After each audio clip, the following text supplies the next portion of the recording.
Good morning, everyone. Getting the chat ready. So I think I got that ready. I'm going to grab my jacket while everybody's filling in on here. I need that. It's a little bit chilly. Here in Missouri. We just got back from an impromptu trip from Southern California or to Southern California. We're back in Missouri now.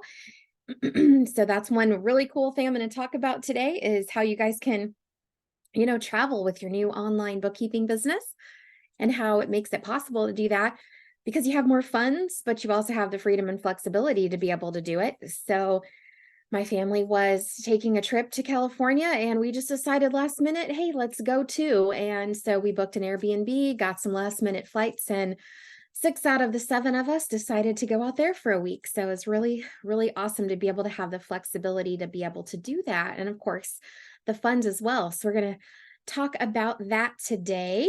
And for those of you that are tuning in, let me know where you're tuning in from and type that in the chat. That way I can make sure it is working. And it looks like we have a few familiar names on here. I see Haley and Kim. Kim, you have a discovery call already, don't you? I think I saw that in the group. Yes, awesome. So Vicky, welcome from Hutchinson. Welcome to Akaya from Boston and Joy from Willis. Gabriella from Santa Ana. Shelly, hey, welcome back, Shelly from Austin. And yes, Kim, I'm so excited for you. I already have your first discovery call. And I know you applied for funding, went through that whole process. You had your first discovery call before the funding specialist even released your funds to us, which was awesome. So cool. And hey, Ramona, welcome, welcome.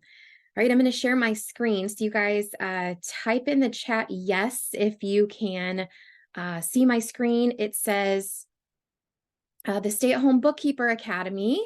Have your cake and eat it too. Your exciting journey into business ownership. So you should be able to see that. Yes, looks great. Thank you so much. Appreciate that. All right, so I'm going to dive right in and get started. And let me know if you guys have any questions or any issues at all hearing me or seeing anything throughout this little presentation. And transparency is one of our core values here at the Stay-at-Home Bookkeeper Academy. So if at any point in time you feel like you need some more clarification or you just want to know, the cold hard facts about something, don't hesitate to reach out. I am more than happy to explain it or go into detail on anything. So welcome everybody to our webinar. I appreciate you guys all joining me this morning. I am really excited to dive in and show you how you can take this exciting journey into business ownership and get to work from home or like us from the road over the last week, but also be able to achieve your personal goals when it comes to financial, location, and time preferences. Even if you've never been a business owner before and have no experience with that, and even if you've never even done bookkeeping or even heard of QuickBooks before, I'll show you how you can have all of this same success and make all of the same progress. So for those of you that are new here, if you don't know me, my name is Tiffany Higgins. I'm a CPA. I'm also a mom of 5. I founded the Stay-at-Home Bookkeeper Academy after my family experienced all the wonderful things that happened to us for about 4 years or so of having a bookkeeping business. And I hired someone to help me in my bookkeeping business, and she gave me the idea of starting the Stay-at-Home Bookkeeper Academy so I could help other people like her and like all of you have the same benefits and the same wonderful experiences that our family got to experience by having this awesome bookkeeping business where we worked from home. So I dove into that and has been my main focus since April of 2019. So we are about 4.5 years deep into having this Bookkeeper Academy, and we've helped thousands of families reach these goals, whether your goal is to just make $4,000 to $5,000 a month so you can work part-time, focus on growing your family, or if your goal is to make $30,000 or $40,000 a month, we have helped students get there as well. So there's lots of different things that we can help you with no matter what your goals are. And it all revolves around taking that first step and starting your bookkeeping business. Now, when I had my bookkeeping business, I started it back in 2015. And I was able to grow it while I had a newborn at home. She was about 6 months old. I also had two other elementary school age children. My husband was working, 12-hour days away from the home with traffic and everything. So I did all of that by myself. And within about 7 months, I was able to bring in enough bookkeeping income that it covered all of our family's bills. And I was able to allow my husband to retire from his corporate job. So he was able to be home with us. So that actually happened. His last day was kind of planned and scheduled for Christmas Eve and Christmas Eve of 2015. So he has been home with us since then as well. And we have just worked together, taking turns with the kids, taking turns with the business, and working together as a family unit. It's been pretty fun. So even when that happened after he came home, we decided to grow our family. We ended up having twins, and I was able to not only maintain my business, but grow it, and it was thriving through that whole time as well.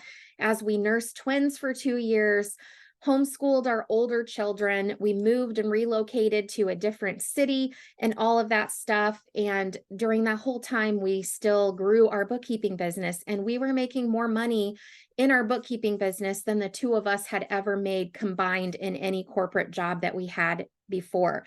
So it was really such an amazing blessing to have in our family at that time. So I'm excited to show you guys all the details behind how that happened, what it would look like for your family, and give you guys the exact roadmap on how to get there. So that's what we're going to be talking about today. And, our mission here and what we're going to be going over is that we want to empower people to become financially independent without sacrificing the connectivity with their families by offering the education and framework to launch their own bookkeeping business from home. So that's our company mission.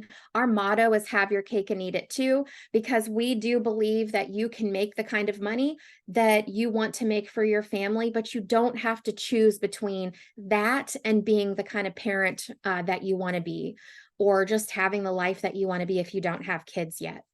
So I'm curious who is attending with us today. So if you can type in the chat a 1 or a 2, if you have attended one of these live webinars here with me recently, type a 1 in the chat. And if you've never been on a webinar before and this is new to you, type a number 2. So, all right, this is great. We've got a lot of new people. Fantastic. So just so you guys know, there are a couple people on here that just recently joined the Academy. So Kim, feel free at any point in time if you want to type in the chat what your experience has been so far. That I'm sure would be pretty helpful for some of these people. Kim just got started here recently, maybe like in the last couple of weeks, which is awesome. So mostly new people. So welcome everybody. I'm really excited to go over all this awesome information. It's a lot of information, a lot to take in. I have it all outlined, I think, in the best possible way. So I'll go through all of that, and then I will stay on also to answer all the questions that you guys have. For all of you that are new, if you have to hop off or you can't stay on the whole time, that is okay. My husband, Sean, is going to be texting each and every one of you after this call is over, and make sure that you have the link to the recording so that way you can review any part that you maybe had missed. Of course, if you can stay on through the whole time, you're going to get all this information like directly from me and be able to ask any questions that you have as well. If you do have to pop off too, feel free to come back on at any point in time as well, and I will be here and available for you. But Sean will get you a link to the replay after this is over as well, and you're welcome to review that also. But also you can come back on like Kim here. You can come back on anytime. I do these webinars every Thursday and Saturday at 10 a.m. Central Time. So if you get through this webinar and you're like, this sounds amazing for my family, but you want your spouse, significant other, mom, family member, friend to also check it out and help you make that decision, that's perfectly fine too. You can invite them to these webinars and join me anytime. So happy to do that. You can post any questions that you have in the chat, or you can use this Q&A feature. The Q&A feature is kind of nice because the questions don't get lost in the chat. But I am open for any question that you guys have. I love questions. We love questions in our Bookkeeper Academy, but we also love questions on this webinar. So ask me anything. So Barb, you get the points for the first question. So Barb says, I suck at math. Is this something I can still do? Yes, absolutely. It's a very, very common misconception that math is something that you have to be good at to do bookkeeping. And of course, there's numbers involved with bookkeeping, right? Because it's money that you're tracking. But really what you do with bookkeeping is organizing the data. And so it doesn't really involve a whole lot of math. It just involves recording. And mostly what you're going to be is typing names, vendor names, categories, things like that. And the numbers will automatically populate in. And so there really isn't a whole lot to do with math. Now, if there is something on occasion here and there, it's usually addition, subtraction, multiplying, and dividing. That is it. And when we show you how to do the bookkeeping, we're going to show you how to use QuickBooks Online.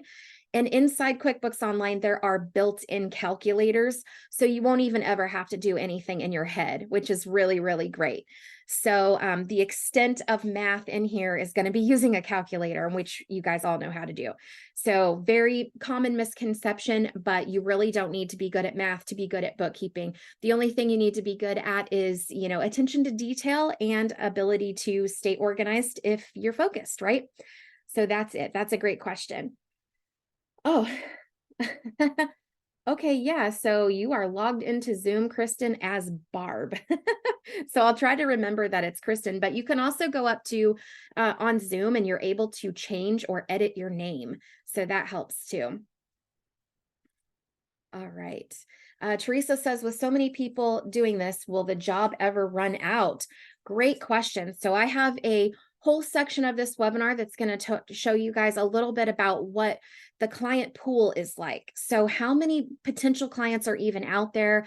Will you have competition? Is that something that's going to be something to worry about? And I'll tell you a spoiler alert, it's not, but I'll show you exactly why that works out the way it is and why you won't ever have to worry about having competition or not having enough potential clients out there. So great question. Another common fear that people have, but it is a misconception. And I'll show you the whole chart on that as well, Teresa. Great question. Anonymous attendee says, I have a question about income scaling. Have you found that there's an income potential cap with bookkeeping that you hit eventually, either because of how much you can charge per hour, or how many hours you can work? What a great question. And so we'll go over this too in a little bit more detail, but I'll just let you know right now that there is going to be an income gap or an income ceiling for you. For yourself. Like you can't work 100 hours a week. I mean, you probably could, but who wants to do that, right? So there will be a ceiling for you if you don't ever want to build a team. But the beauty about a bookkeeping business, which I'll show you here on a very soon upcoming slide, is you can start building a team to work under you. And these businesses are very easy to scale because they're very easy to onboard new clients. And so once you hire team members to help you, you can continue scaling. And I'll just tell you a little bit now, and we'll go into this in detail, but when you have a bookkeeping business, a full-time employee can handle about $20,000 per month worth of bookkeeping work. And typically the going rate for a full-time employee is $5,000 a month. So for every full-time employee that you end up having on your team, you're going to have a profit of $15,000 per month. So if you think about that, scaling and scaling and scaling, it only takes about 4 to 5 full-time employees before your revenue is at 7 figures, and maybe like 5, 6, like I got to do this math here. If you have a profit of $15,000, actually, let's divide. So it takes, if you want to make $1 million per year in profit, not revenue, but profit that you get to keep, divide that by 12 months, that's $83,000. And then if you divide that by a $15,000 monthly profit per full-time employee, you need about 5 to 6 employees. And then you end up having $1 million a year in profit. And you can keep going from there. The other beautiful thing that I'm going to show you guys too is that what we teach in our Bookkeeper Academy, I like to call it like the gateway drug of getting into a financial business, because even though bookkeeping is so incredibly profitable, it is the bottom tier of what you can actually offer to support businesses. So over time, once you get going, you can make $1 million a year in profit in just offering basic bookkeeping services. But then as you get more and more used to it, you have this business for 2, 3, 4 years, you can learn how to do invoicing, payroll, sales tax. You can learn how to do CFO level services. You can learn how to do tax planning. You can even learn how to prepare taxes. All of that stuff is just going to give you the opportunity to increase your income and increase your profit over time as well, and scale it even more. So I know I'm getting way ahead of the presentation here, but that was a really great question. Let me know if you guys have any follow-up questions to that. And Kelly says that is her plan to hire her daughter. Yes. So just really quickly, I know this is a little bit off of my plan, but I want to show you guys this Facebook message that I got. Let's see, I got to pull up Facebook. I got this message from one of our current students. I talk about her a lot. Oh man, Facebook logged me out. I don't remember my password. Actually, wait. Her name's Jen Beckwith. I interview her on our podcast. And she has grown her business really well. She's doing fantastic. And she decided to hire her kids and all that jazz. And she sent me a message here. I want to show you guys this really quick. I'll pull this over. Okay, let me know. Can you guys see my Facebook message here? I think you can. Yeah. Okay. So it says, she says, "Hey, Tiffany, I hope all is well with you and your family. I hope you guys are settled into your new home. I just wanted to give you an update. As I am greatly appreciative for your program, I have finally hit my 10K per month in reoccurring income for her family. She's been in our program for, I want to say, let's see, it was August. So August, September, October, 15 months.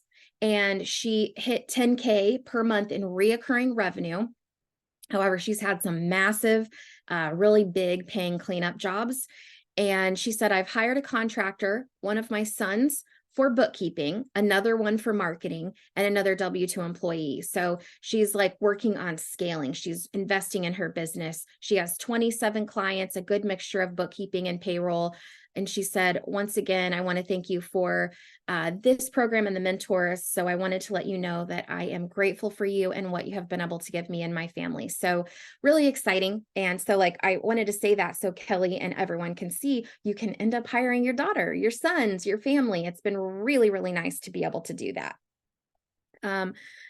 Evelyn says, I'm working for school, not happy with my income and rules. Yes, yes.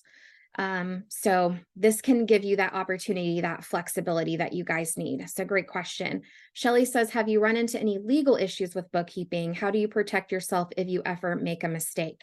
Yes, great question. So at the end of the day, business owners are responsible for their own bookkeeping, and they're responsible for the taxes that they file, their tax returns. They're typically responsible for that.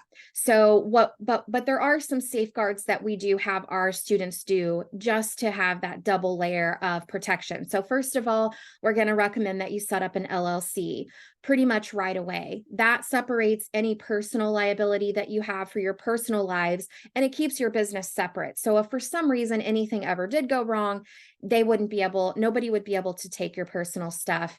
Your LLC would protect you from that. The other thing is, once you get your first client, we do have you have errors and omissions insurance. So that way, if you do ever make a mistake and a client sues you, then you are protected with this insurance.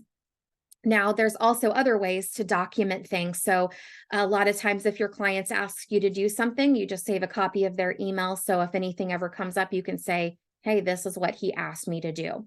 Now, with any business, there's legal things to worry about, but It's not any more so with a bookkeeping business than anything else. If you do offer taxes down the road, there's a little bit more protection that you'll need for taxes, just because it's a little bit more involved. But with bookkeeping, pretty easy. If you ever do make a mistake, you can always easily go back in and change it. We just do a final check at the end of the year to make sure everything is right before we hand over the books to the tax person.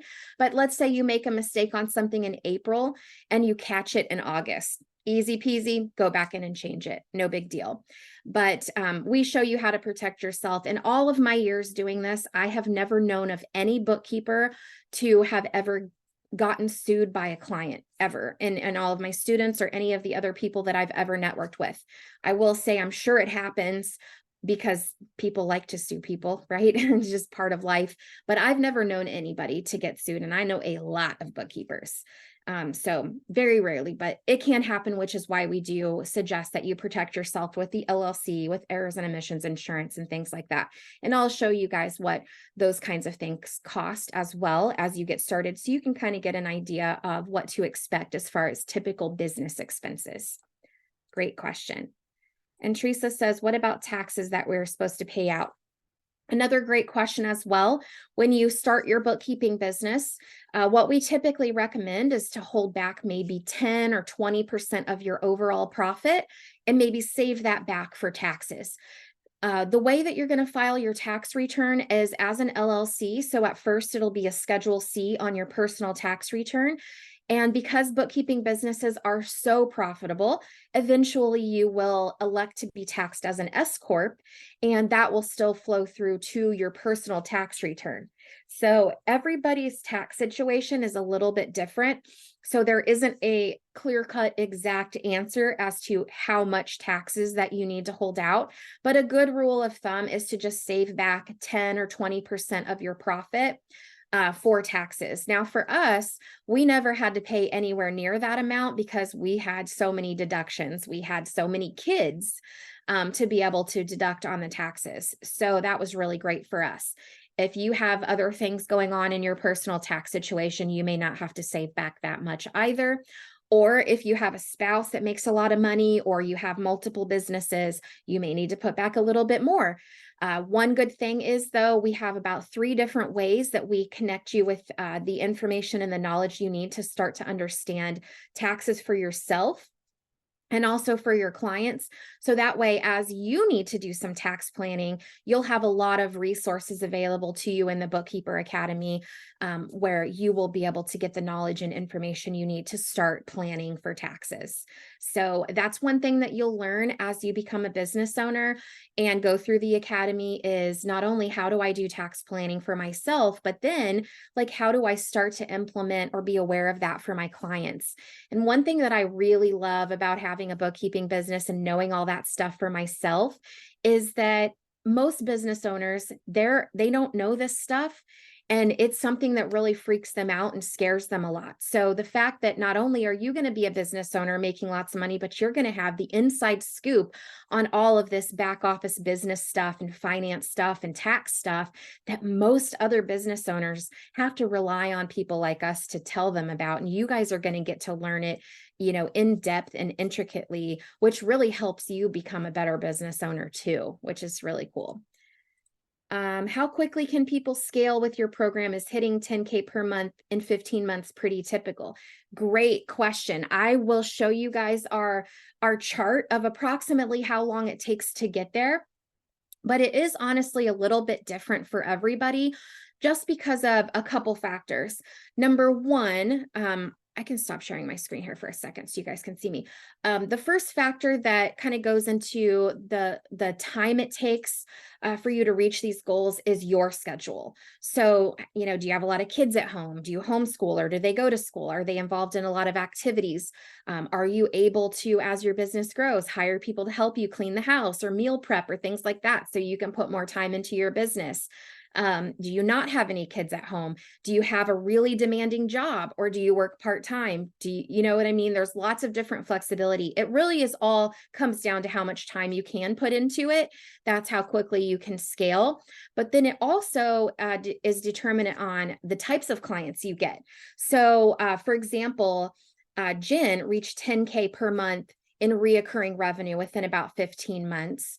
And I would say that was a little bit on the slower side. And the reason for that, for her specific situation, I know a lot about Jen's specific situation. At first, Jen spent about 2 to 3 months in the academy just soaking things up and learning. She didn't take a lot of action at first because she had some other things that she needed to work on. Her mindset, money mindset. She really wanted to take some time to learn, which is totally fine. But if you hit the ground running from day one when you get in the academy, then you'll reach those goals a little bit faster if you're cool with learning more on the fly. The other thing too is Jen worked full time in a really demanding job until about March. So she was in the academy from August through March, growing her business and working full time. And she has 4 kids. So she had a lot to juggle and she wasn't comfortable and didn't want to quit her job until March. So that's different for everybody. What I see the students that get to the 10K month mark faster is they usually quit their job maybe in a little bit early in anticipation of reaching their goals versus waiting to reach their goals. But of course, that's a personal preference for everybody. Like for me, I quit my job and then started my bookkeeping business. And a lot of people don't like to do that. A lot of people would prefer not to have that pressure. I like that pressure because it pushes me. But if you don't want that pressure, you can do both at the same time. It's just a little bit slower because obviously you don't have as much time. And the other thing with Jen that kind of slowed her down into getting to 10K per month in 15 months, really, I guess she did it in 12 because she didn't really start marketing for the first 3 months, but was the fact that she got a really big cleanup job. I'll show you guys that here in a minute, but it was a huge cleanup job. And she took her time to work with us to really learn the best way to do that client's books and really impress them. And she's gotten a lot of referrals from that client now because she did such a great job. But it was the type of client where she just decided, I'm going to stop marketing for a little bit and I'm going to focus on this. And now that Jen is building her team, she's probably going to get to 20K months a lot faster than she did to get to 10K, just because there's less learning involved. And now she's going to be shifting into learning how to build a team instead of learning how to do bookkeeping. So let me know if you guys have any follow-up questions to that. That was a really great question. Super great to know you have help on the legal protection front. I love math, but I don't really know anything about taxes. Yeah, absolutely. Okay, so let's go back to the slideshow. So I want to just tell you guys have had great questions so far today. Keep the questions coming. Always love to, get the questions from you guys and answer those. And so I'll be answering a lot of the questions probably that you guys have as we go through. So here's kind of what we're going to go through today. And greetings, Tariq. Good to see you on here. And Akaya, if you are ready to get started, I'm actually going to have Sean shoot you a text and we can talk about getting started right away. But also I'll tell you that we're going to go over the details on getting started too right now. So our agenda for today, first thing I'm going to do is talk about how to get into the program. What's the investment? What's the expected return on investment, and then how to qualify for our new guaranteed approval program. So 100% of everybody gets approved to join our program, even if you have no job, no income, bad credit, whatever. All you have to do is you have to have the monthly payment available and the down payment available to get started, and you're immediately approved. So really exciting that our lender is offering this because they know people in our program have results and they have results fast. So they don't worry too much about people making their payments, which is fantastic. So we have that to be able to offer everyone. And I'm going to go over the investment here too right away so you guys understand, what's involved in this. And then you can map out how you're going to be able to justify investing into yourself and your business. So we're going to go over that first. And then the second thing we're going to do is talk about your goals, because we really need to know, why do you want to do this? What are your goals in starting your business? And then that way, if we know your goals, we define them, get a baseline for where you are and where you want to be. Then I can show you the why and how a bookkeeping business will help you reach these goals and help you map out a game plan for getting there. So you kind of have an idea of when you're going to reach them, how you're going to reach them, and why it works this way with a bookkeeping business. So we're going to talk about that. And then lastly, I'm going to talk about how our team will help you set the foundation for your bookkeeping business and what you get if you decide to enroll in the Bookkeeper Academy. So those are the main things we're going to talk about today. So details first, I'm going to give you some information on our investment, how to get started with our new funding program. And then if you're new here, you'll be able to see how you can turn this investment into lifelong money for your family. And then you'll see the roadmap of how to get your return and what's expected from there. So our main Bookkeeper Academy program is $12,000 for 12 months of support. And we help you learn the skill of becoming a bookkeeping business owner so that you can make $100,000 in your first year in business. Now, even though Jen took 15 months to get to her $10,000 per month reoccurring mark, she actually made $120,000 in 7 months of being in the academy. And like I mentioned, the first couple of months, she didn't even do her marketing yet. So we're really set up for success here to get you guys to making six figures within about a 12-month time frame. And what we typically see is once you get going with your business, a lot of our students will just double that every single year if they're interested in continuing to grow. Now, this is how we're set up to help you do this, working part-time from home and assuming that you have little to no experience in bookkeeping and business ownership. So our program is set up to help you literally start from scratch, start from ground zero, and help you reach these goals. So what we aim for is a 10x return on investment in your first year. So we aim to get you close to $120,000 of total income in your first year, which would be a 10x return. Now, if you invest money into like a savings account or a CD or the stock market or something like that, you won't get anywhere close to a 10x return on investment, especially in the first year.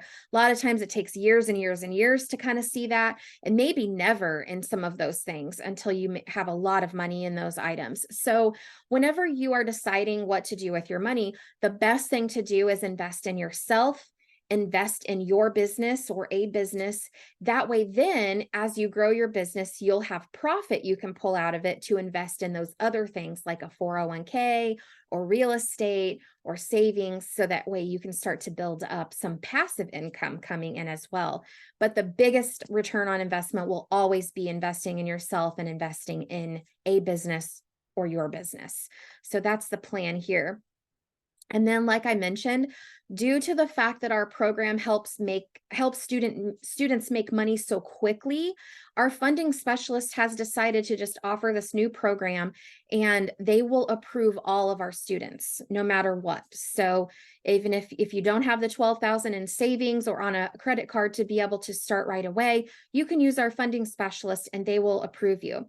The only thing that you need for that is $640 is your down payment, and that will be the monthly payment. So if you have $640 and you want to get started on the funding, then you would go ahead and apply, and then you would book a call with the lender. It takes about 5 minutes or so to apply. We usually hear back within a couple of hours, and then you book a call with the lender, make your down payment, sign some paperwork, and then we start onboarding you into the academy. So it happens super, super fast. Like we mentioned, Kim here that's on this call, she did this whole process as well, went really fast and smooth. And like I said, she got into the academy and got her first lead, her first discovery call scheduled before we even received the funding release from the lender. So pretty fast how that all works. If you have really good credit, your payments could be as low as $290 per month because it is all based on credit. But honestly, 90% of our students will be in the $640 monthly category. So this is for US-based people. So is anyone joining here from Canada or the UK? Because we have different funding links and a little bit different programs for that. But I'm going to put a few links in the chat really quick. The first one is going to be for the US-based funding. So if you guys already know because you've been on here before, that you want to go ahead and apply, you click that first link, US-based funding. Now, you don't want to apply yet unless you have that $640 payment, because the lender is going to say yes, and they're going to hop on a call and collect that first down payment. So if you're ready to go ahead and apply. If you're not, you can click that other link, that form that says planning to apply in the near future, fill out that form, and then we will text you the link for funding on the day that you're ready to apply and that you have that 640 available.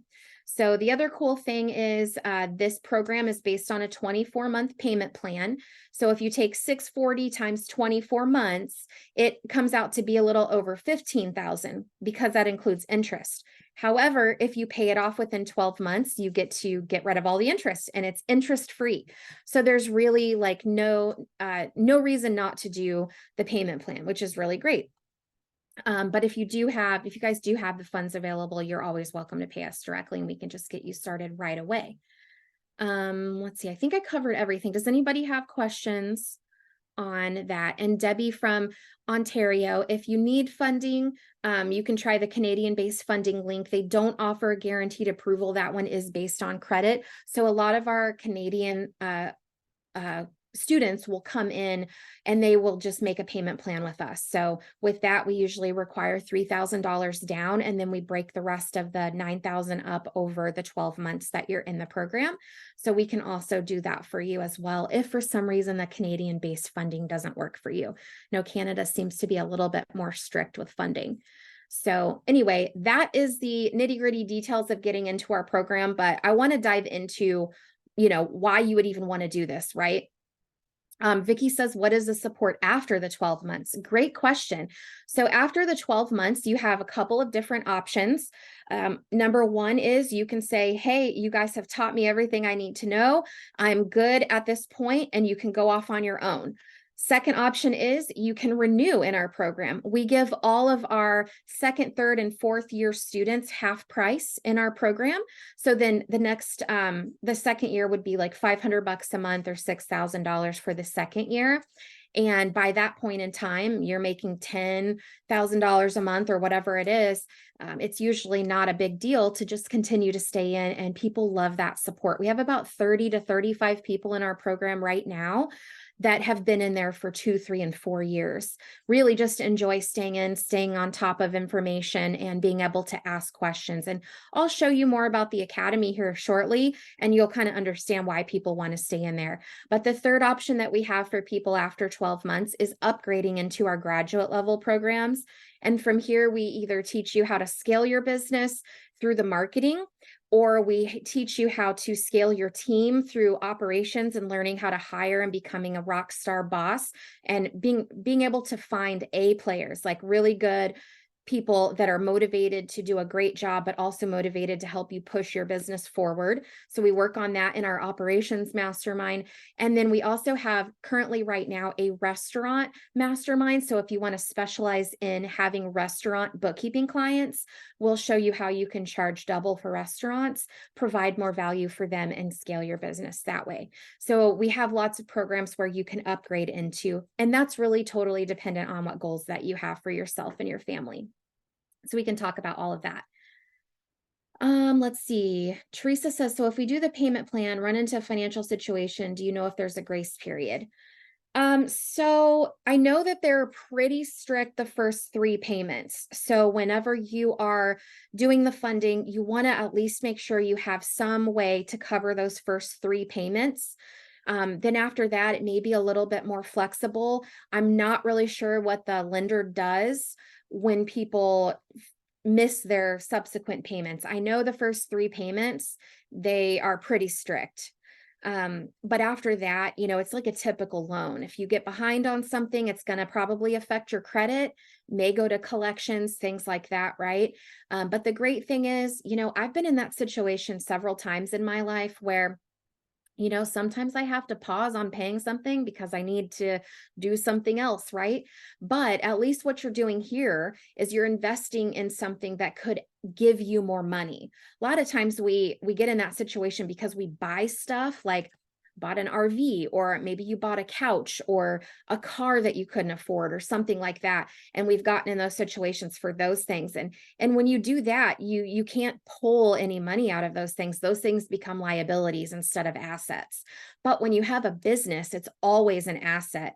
And I'll show you guys a little bit later too, how anytime that you need to make money for your family, this business is something you can just turn the marketing on and bring in more money. So if you get yourself into a financial situation that you need more money, ramp up your marketing, and then you'll be able to pull in some additional money. And there's nothing else that you can buy out there that would be able to do that for you like a business would.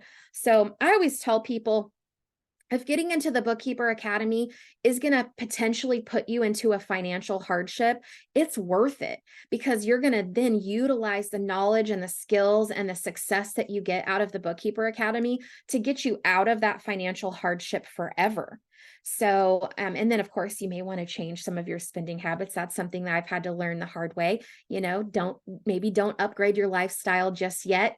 Get that cushion in your savings, get all that debt paid off, get yourself into a really good financial spot, right? And your business can help you do that. I know it's helped me do that multiple times, especially if I've made like some bad buying decisions. Let's see. Okay, so hopefully that answered your question there.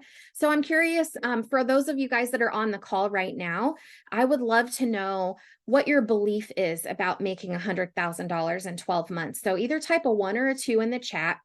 If you feel like if you have the right tools, the right opportunity, the right mentor, do you think you could make $100,000 a year? Do you feel it's possible to do that and still work part-time?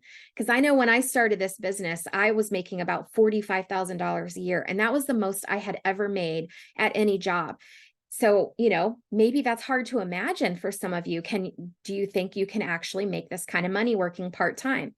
So the first step, and 80% of your success, is going to come from your mindset. And that's a huge component of our program too. We support our students around that a lot. Like I mentioned, Jen, she spent a couple of months just working on that when she got in the academy. She needed to figure out how she could believe in herself, how she could actually understand that she would be able to do this. And once that happened, she opened herself up to amazing opportunity.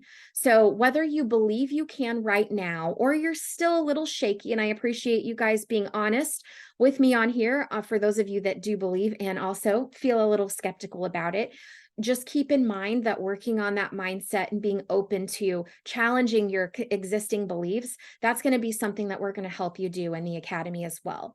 Because what happens to you is all dependent on how much you believe in yourself. And so we want you guys to have that personal growth and gain that confidence that you need to be able to do this as well. So if you feel like that's a point of that might be a point of struggle for you, just know that's something we can help you with in the academy as well. And then once you get that down, you'll be right on track to have the same success that everybody else does.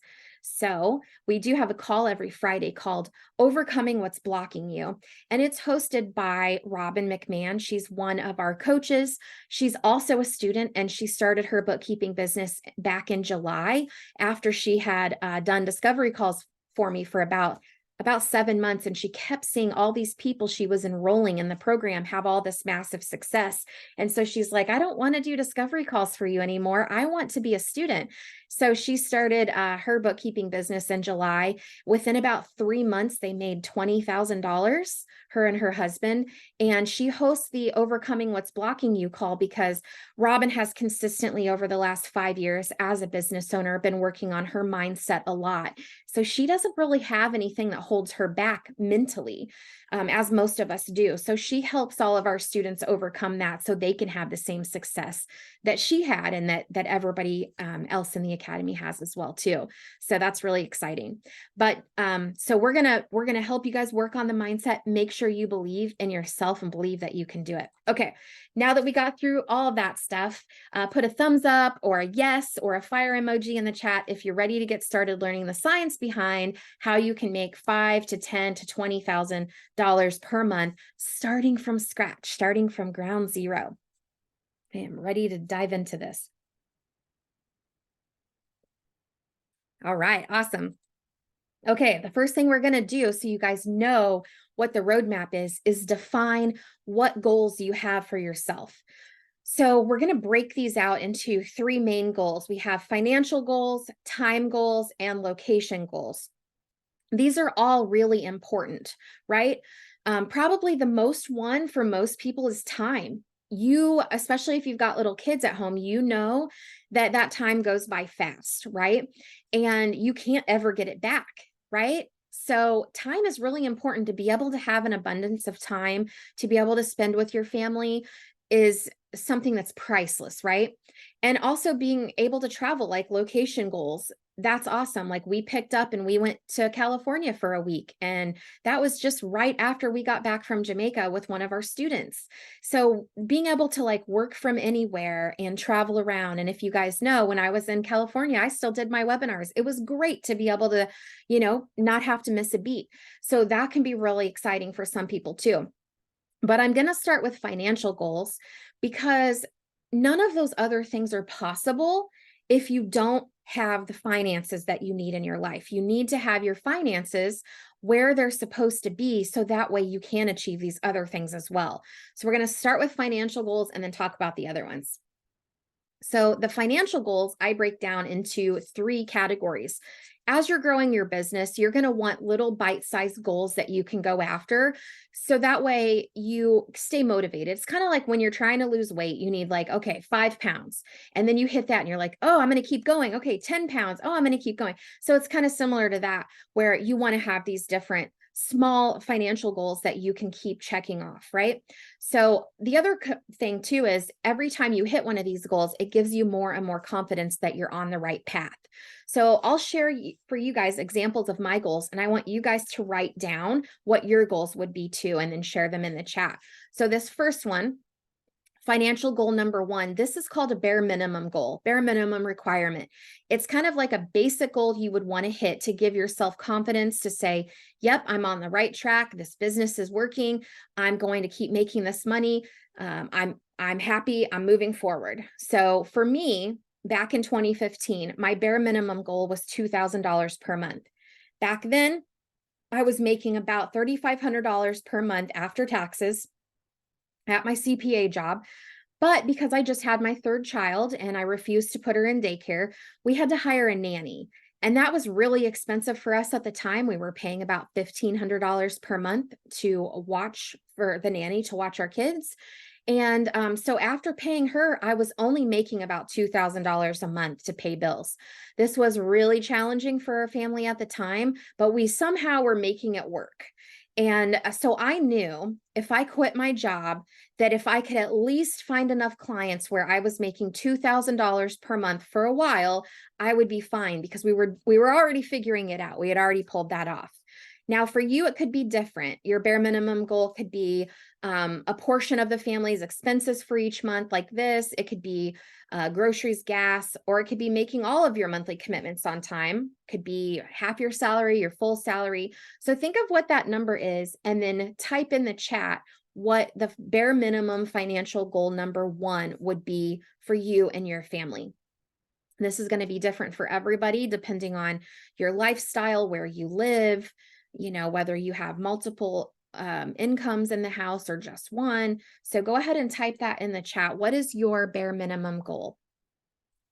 So Kelly says 2,000, Vicky says 500, Barb/Christy says 2,500, Teresa says 3,000. Awesome. Awesome. Keep those coming, guys, and write this down too. So now that you have the bare minimum goal number one down, let's think about what would be the next. Let's say you hit that number and you're like, all right, this is great. Okay, now I'm fired up. I want to go to my next goal. So financial goal number two would be where you're more comfortable and content. Maybe you're, starting to become worry-free. You don't have to worry about budgeting every penny or checking grocery prices, or if your family wants to go out to dinner, you don't have to worry about, where does this fit into my budget? Things like that. So for us, that was around $5,000 to $6,000. We live in the Midwest, so it's not super expensive here. And that allowed me to cover all of our basic living expenses. Now, for us, we used that comfortable and content goal to start reaching our lifestyle goal. So I was able to let my husband quit his job because I could cover all of our basic expenses. Now, losing his income made it a little challenging on our budget, but I knew that I could get to the next level because I already proved that twice, right? I hit goal 1, then I hit goal 2. So I was like, go ahead and quit because I know I'm going to hit the next goal, right? So what would that be for you? To be able to have a covered, content, worry-free goal where you got things covered. Maybe you're starting to reach some of your lifestyle goals. You don't have to worry about your bills or losing your house or losing your car. What would that be for you guys? So Kelly says 6,000. Christy says 4,000. Teresa says 5,200. 2,000 for Vicky. Awesome. 4,000 for Debbie. Great. Okay, awesome. So that is your financial goal too. Lisa says 9. Perfect. Love it.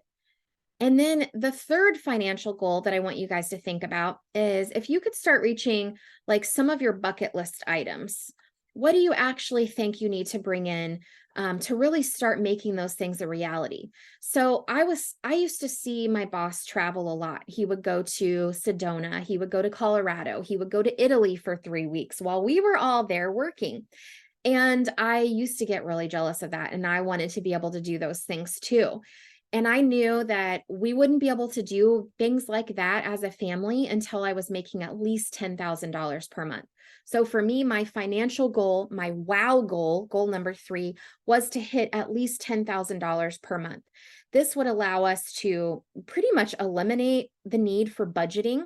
Now, I'm not saying you shouldn't still budget because you want to keep a pulse on your finances, right? But you don't really have to penny pinch. It would allow us to take family vacations whenever we wanted to, allow us to get a brand new car, maybe even upgrade our house with a pool. And spoiler alert, we did all of those things. So that is what I needed. So type in the chat for you guys, what would be the goal that you need to hit?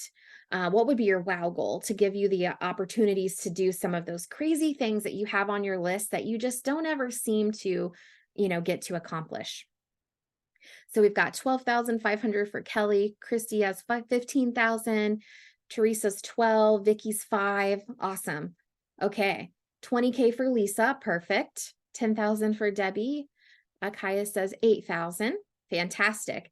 Okay, so now you guys have your financial goals outlined a little bit. Let's talk a little bit about time goals. So type in the chat, like we'll figure this up real quick before you type in the chat, but I want you to calculate up how many hours per week that you currently dedicate to your job and that you're away from your family. So include the commute, include your lunch break, include anything like that that kind of takes you away from the family. Obviously, if you work from home, you're not going to have that commute. And if you don't have a job right now, how much would you have to work potentially to get to maybe your goal number 2? How much time would you have to devote?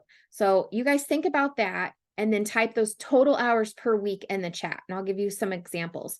For me, I was only gone about 40 hours a week because I worked 5 minutes from home. I got to work through my lunch break and so I didn't have a commute or anything like that. My husband, on the other hand, he was working in downtown Kansas City. He was fighting traffic every day. He had to be there for a full hour lunch break. And a lot of times he ended up having to work late.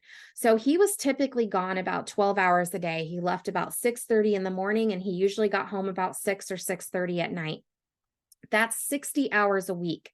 So type in the chat, how many hours per week do you typically spend dedicated to your job?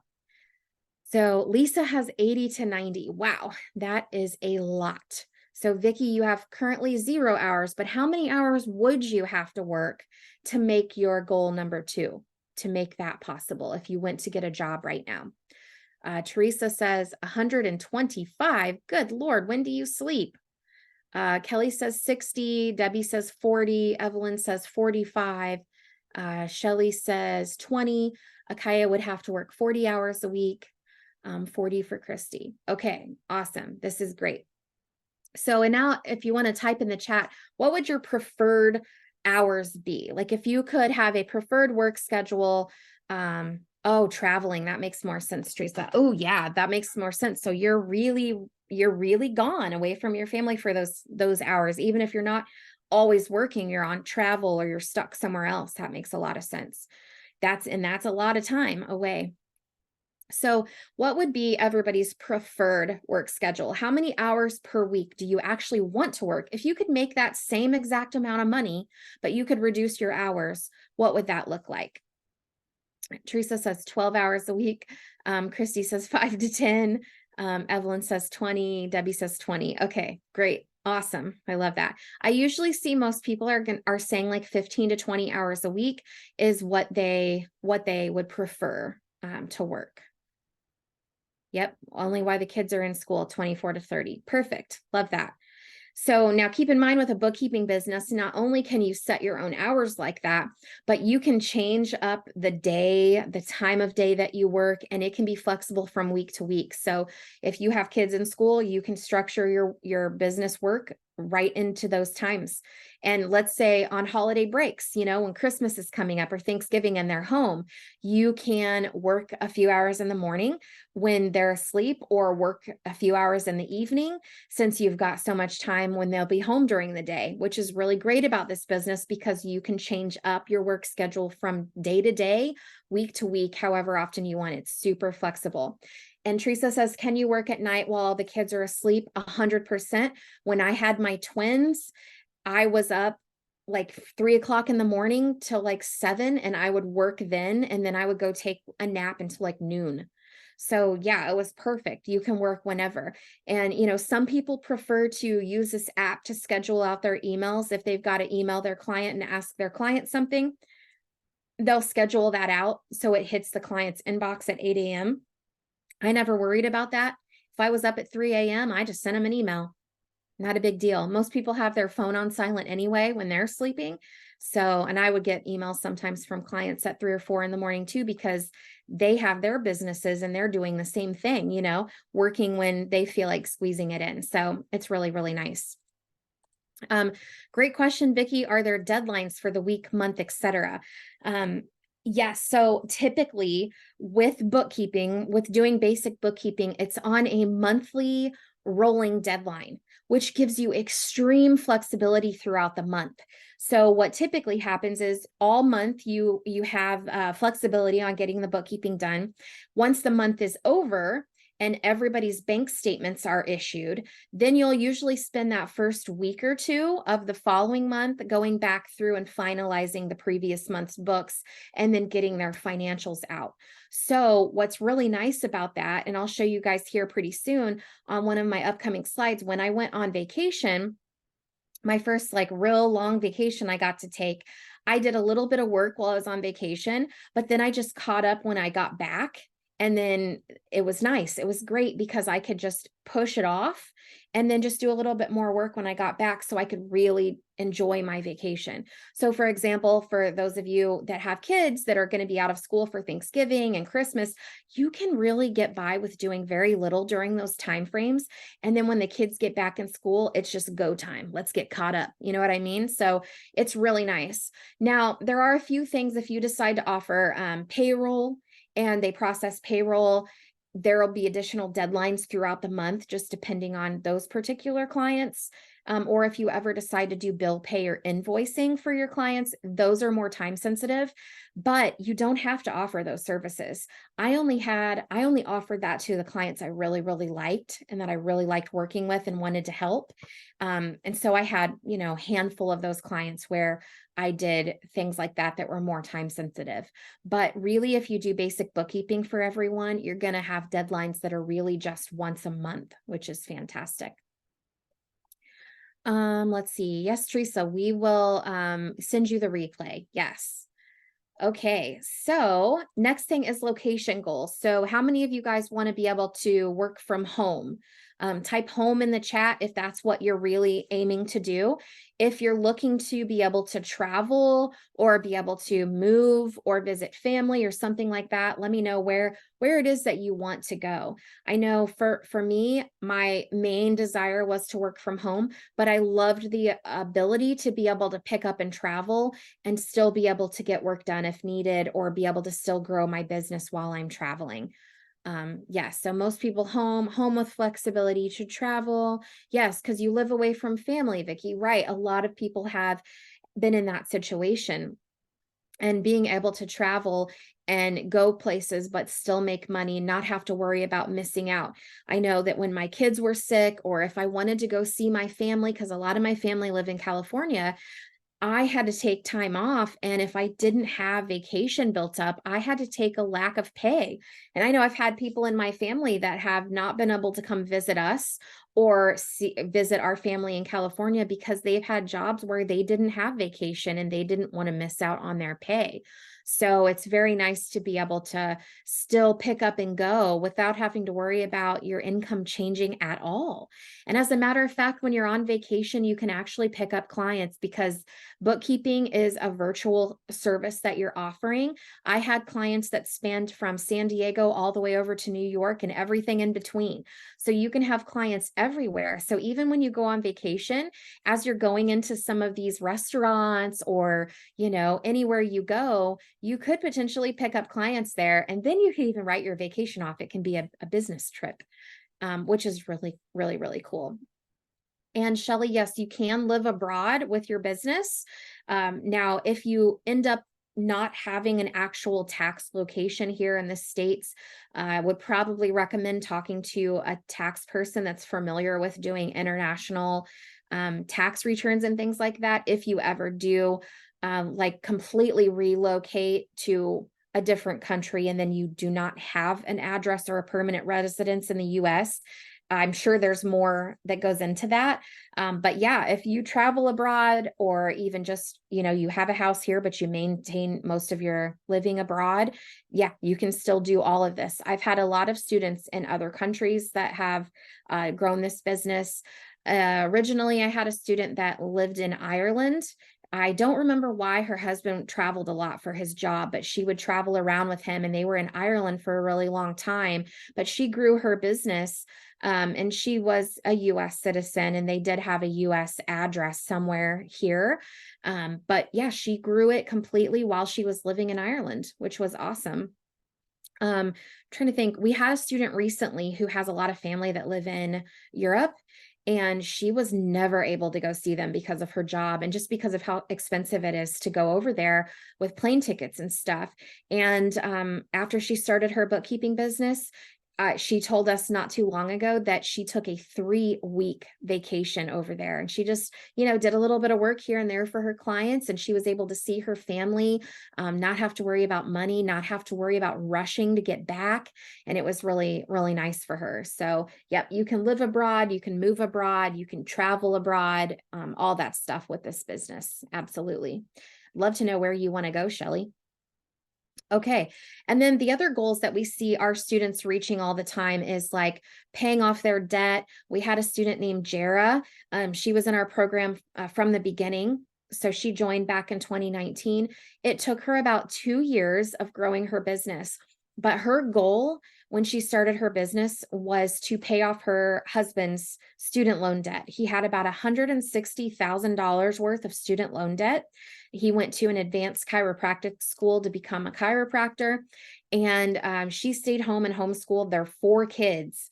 And she grew her bookkeeping business and put all of her money into paying off his $160,000 student loan debt. And she did that in 2 years. And all while she was homeschooling her 4 kids. And by the time that was done, she was laughing because she actually made more money. She makes more money per hour than her husband does. And he went to school and paid $160,000. And she just invested in the academy and now makes more than him, which is really interesting. And then we've had a lot of students be able to buy houses. So specifically, we had this girl named Chelsea.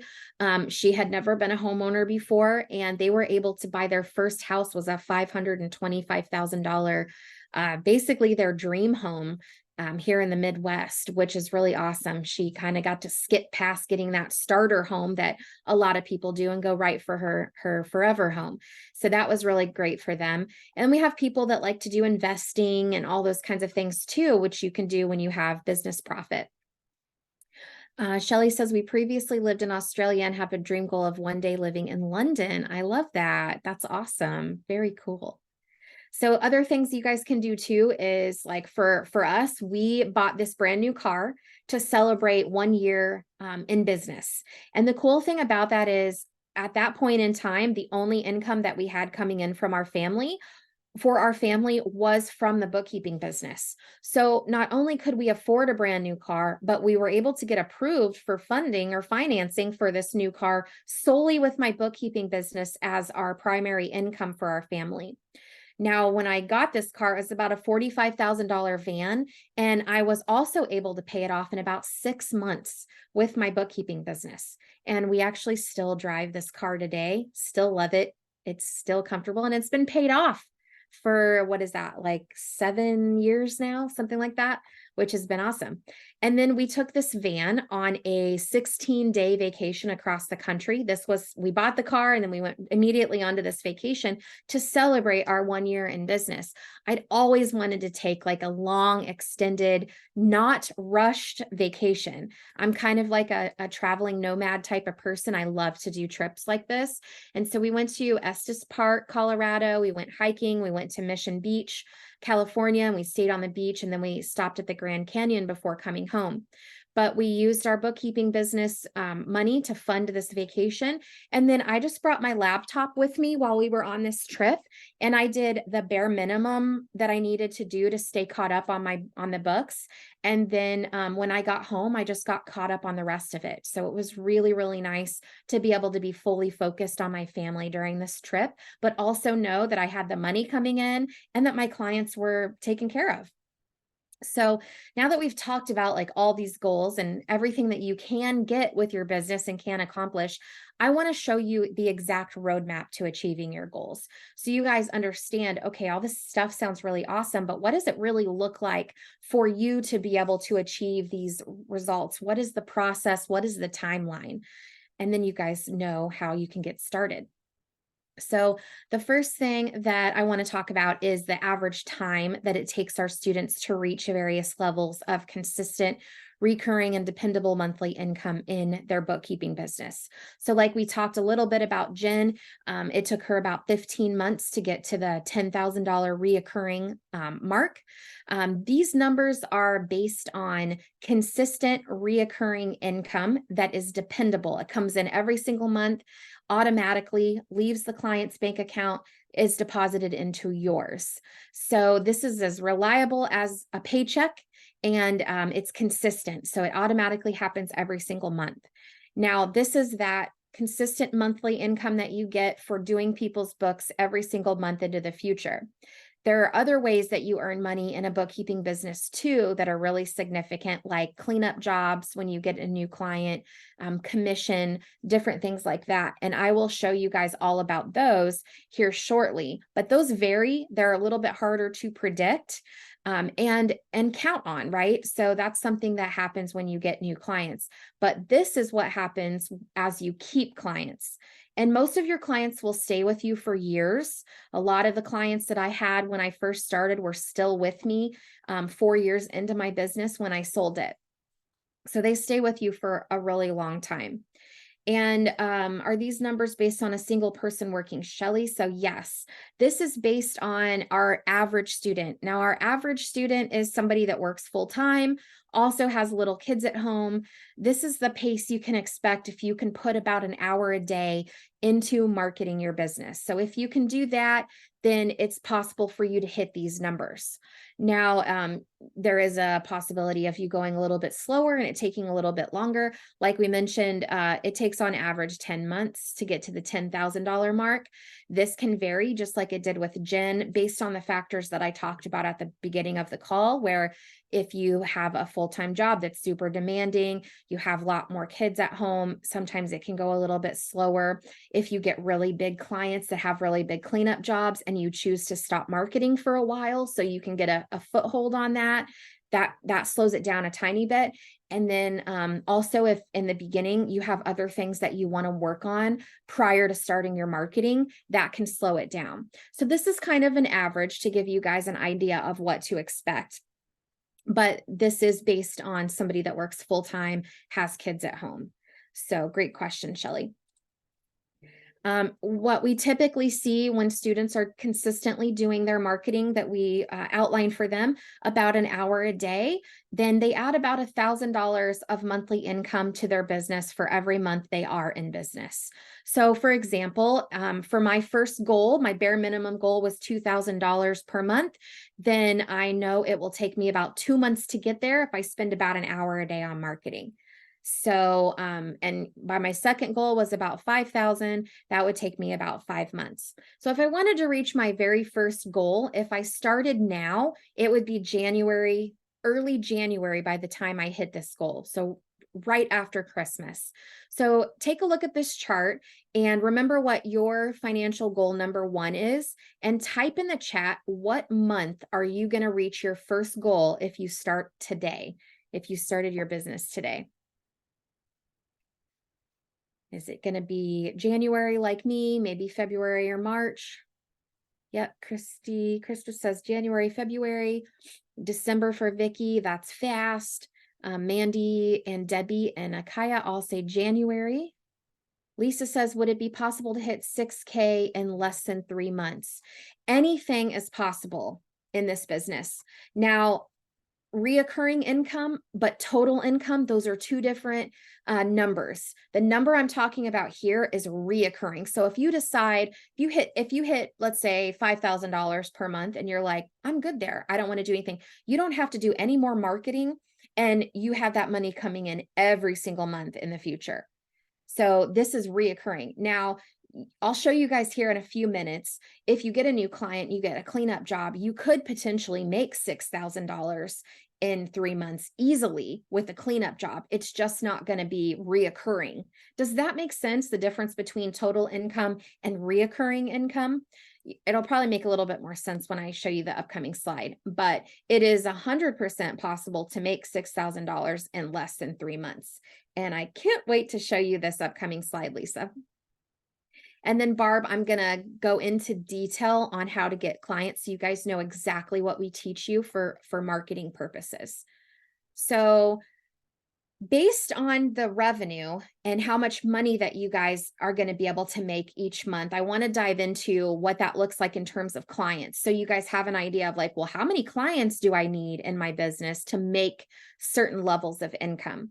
So every client is priced a little bit differently, and we price it based on the size of the business and their industry and how organized they are and what their needs are. So we help you guys price the clients, but this is based on an average of clients being about $500 a month.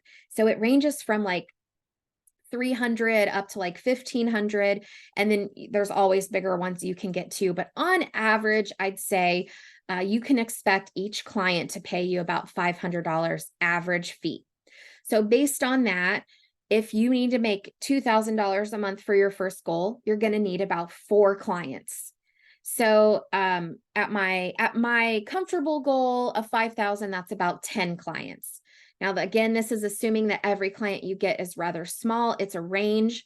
A lot of our students get somewhat larger clients, so that would obviously mean you would just need less to reach your income goals. So I'll give you a couple of examples. First, we have a client named Kim Phillips. She got a new client last December, right after joining the academy. And this client was a larger company. And so she was able to charge $2,200 per month as reoccurring income. So instead of needing 4 clients, she only needed 1 to get to that first level. When I had my bookkeeping business, I was making about $20,000 per month before I sold it. And I only had 33 clients instead of the 40 that were listed here. So kind of gives you a typical range of what to expect. Lisa says, I would hope to get to reoccurring income 2,000 in 30 days and 6,000 by January, February. Awesome. That's very doable, especially given the fact that this is tax season. So tax season is going to start hitting in January, and January through April, we see our students get clients a lot faster than that typical range. So if your goal is to grow faster than that, very doable. You could definitely do that with tax season coming up, and I'll show you how and why when we get to the marketing section. Great question, Lisa. So look at this chart real quick and think about your first financial goal. Mine was 2000. Think about yours. Look at this chart and then type in the chat, how many clients do you think, or do you need to reach your first financial goal? So type that in the chat.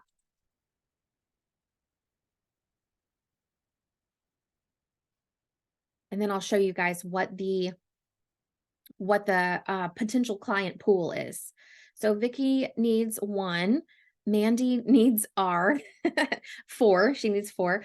Akaya needs 9. Okay. What else, guys? What other client? How many other clients do you need? I would need about 4 at mine. Krista needs 6. All right. Oh, 4, change to 4. Okay. Debbie needs 4. So right now we have a range of like 1 all the way up to 9 for everybody. Anybody need more than like 9 clients? All right. So now let's dive in. I want to show you guys what you're working with here. So this chart here is the potential client pool. It shows you how many clients are out there that you could like pull from. This picture is from 2022, and it shows that in 2022 there were 33.2 million businesses in existence. This is just in the US. Millions. There are millions of clients.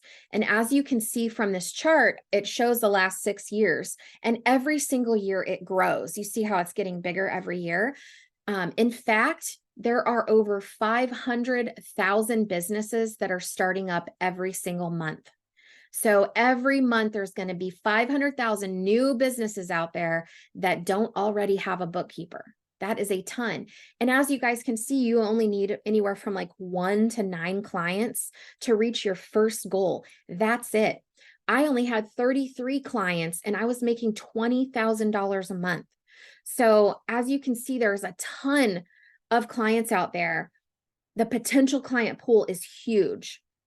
So you're never going to have a shortage of clients, but there's also some other cool factors that really help you with the fact that you're never going to have competition. Bookkeepers and CPAs are retiring in droves, and there's really hardly anybody to replace them in corporate settings because there's been a huge decline in people interested in getting accounting degrees, because typically when you go work for somebody, the pay isn't that great. It's low. And then when you work during tax season, there's long hours. I worked 55 plus hours during tax season. So it was not fun. And I only made like $4,000. I made $3,500 after taxes. And I had my CPA license. So I think that was a little bit on the lower end. But even when we do see, we do have some CPAs and some bookkeepers that do decide to join our Bookkeeper Academy. And most of them are making around $4,000 per month. So there's lots of low pay, and so that means there's going to be a lot of people out there looking for bookkeeping help, and there's not really very many people to help them. So there's clients literally everywhere. There's never going to be a shortage of potential clients for you. As you can see here, tons of fish in the sea and never enough bookkeepers out there to help everyone. But the other really cool thing is bookkeeping is a required service. It's not a luxury item that you have to try and convince someone that they need. So like, if you're selling Mary Kay or leggings or something like that, you have to put on your sales hat and really get people convinced that they need to buy these things from you. But when you do bookkeeping, business owners already understand the value of it because they are already having that pain point. They don't know how to do it. They know it needs to be done. You can't get a loan and you can't file your taxes until your bookkeeping is done. So 100% of every single one of these 33.2 million businesses, they have to have their bookkeeping done. Everyone has to do it. So whether they try to do it themselves or they put it off until they're ready to hire a bookkeeper, they have to have it done. So it's really easy to find clients that need this help. It's really easy to get them to say yes to your services because they already understand the value, which is really, really awesome. So type a yes or a no, yes in the chat if you feel like that getting the number of clients that you need based on this potential client is doable, the potential client pool. Do you feel like it's doable to get the amount of clients that you need to reach your goals? Yes. Vicky says yes. Awesome. Krista says yes. Shelly says yes. Yes, just got to find them. Yep. And we're going to talk about how to find them as well. So that is called marketing. And I love marketing, teaching you guys marketing. But before we get to that, I want to show you guys my favorite slide of the entire presentation. And this slide here is the reason this all happened. This is the reason that I started my bookkeeping business in the first place, and the reason why I think it's all perfect for you guys. So this one shows the income versus the time commitment that you need to make to actually complete the bookkeeping work for your clients at various monthly income levels. So for the first goal, for my first goal that I had of $2,000 per month, I knew I only had to work 4 hours per week to do the bookkeeping work. Now, keep in mind, I was working 40 hours per week at my corporate job. And I knew if I started my bookkeeping business and I found enough clients that would pay me $2,000, I could reduce my total hours spent per week to 4. Now, I knew this because I worked in a CPA firm. My boss had bookkeeping clients, and I was the one that did the bookkeeping work. So I knew how long it took me to do the bookkeeping work for each one of the clients that I was assigned to. And I knew how much my boss charged them. So I knew if I went out on my own and I found my own clients, that I could charge the same that he was charging, do the work the same way that I was taught how to do the work, and that I knew I would only have to work 4 hours per week. So I knew that to be true. So that's why I quit my job and I started to do this. Then it worked out perfectly for me. And then I've taught thousands of other people how to do this as well. So I want you to look at this chart. Think about how much you're making right now. How much do you bring home every month, your total monthly income? And then look over here and see how long would it take you if you switch to a bookkeeping business. And then I want you to type in the chat, how many hours per week would you save if you had a bookkeeping business instead of working your job right now? So look at your total. So I'll give you an example. Before taxes, I was making about $4,000 per month. That's 8 hours. So I would be able to save 32 hours per week if I did my bookkeeping business instead for the same pay. Now, when I factored in how much I paid my nanny, I would save even more. I would save 36 hours per week. So how many hours would you save? Of course, Vicki, so you don't work right now, so it would be an increase of hours for you. But if you had to work a job to make any of this money, how many hours would you save? So Shelly would save about 20 hours per week. Lisa would save roughly 74 hours per week. That's crazy. Okay, Vicki, probably 16. So you'd probably save 16 like that. Whew, 74. So imagine that for a minute. Krista would save 40. Wow. So imagine that for a minute. If you had all of those hours back in your week, imagine what you could do with it. You could pick up a hobby. You could enjoy life more. You could spend time with your family. What else could you do? You could also reinvest some of that into your business to help you get to level 2, level 3, hit your wow goals, start knocking off some of those bucket list items, start saving, paying off debt, things like that, if you could put more time into your business. So type in the chat, what would you do with all this extra time? Where would you invest that time? And it can be over lots of different things. Maybe half of it's going to go to your family. The other half's going to go back into your business, right? Type in the chat what you would do. But if you look at this chart too, even if you have a wow goal, like my wow goal was $10,000 per month. Even at that, you only have to work about 20 hours a week doing the actual bookkeeping work for all of those clients. That's all it takes. And I'll show you how and why here on an upcoming slide, but you can structure those 20 hours however you want. You know, maybe you work 2 hours in the morning before the kids wake up and 2 hours in the evening after they go to bed, and you spend the whole day with the kids instead. So family and hobbies, more business, and farm. Love that. Awesome. So keep putting that in here. While you guys are typing in the chat what you're going to spend your extra time on, I have this overview chart here. You feel free to take a screenshot of it if you want. This is a combination of the time it takes to get to the various monthly levels of income on average. And then once you do that, the number of hours per week that it takes to actually complete the bookkeeping work for all of the clients at the various income levels, and then the approximate number of clients that you might need. So it's all those charts combined. Lisa would travel, spend time with family, back into the business, and making up sleep I've lost. Yes. Yes. You know, what's great about probably my most favorite thing ever about having my own business is that I don't ever have to set my alarm. We homeschooled our kids for years and they just started going to school a couple months ago. And it's literally like the first time I've set my alarm in years. So it's fantastic. If you're not a morning person, having a business is even better because then you can just sleep in, which is really great. So I want to address the elephant in the room. Is anyone wondering how the heck do you actually get these results? How does this business work? How is it like so high money but low time? Like, does that even make sense? It sounds too good to be true, right? A lot of people think that. So type a yes in the chat if you're feeling that way. Like you're really interested to know, how could this be possible? How could this be true? How could it work out like that, right? Yes, good. Okay, lots of yeses.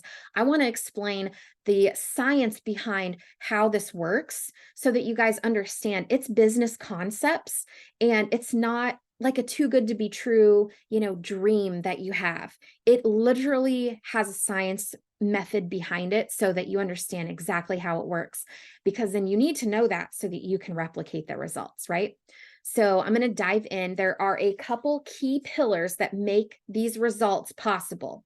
Now, the first and most important step is understanding how to properly quote potential bookkeeping clients. This is probably the most important step in the process.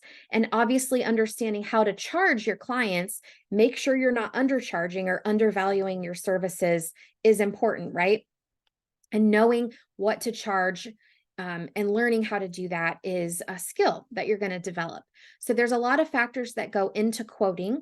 And in our Bookkeeper Academy, we do help you get crystal clear on exactly what to charge a potential client. Every client is a little bit different, but we base our quotes on the size of the client. What's their annual revenue? How much do they typically make? By knowing that, we get a good idea of how much work is going to be involved, but we also understand that they can afford it. We know how much money they make. We know, based on doing this for years and years and years, that clients at these different various revenue levels can afford our fixed monthly fee that we present to them. But we also factor that on what industry they're in. Some industries are a little bit more time consuming and involved than other ones. And also how organized they are. Do they have 50 accounts or do they have 4? Do they mix everything up together with their personal transactions or do they keep it separate? So we take all of those things into consideration when we help you guys determine how much to charge.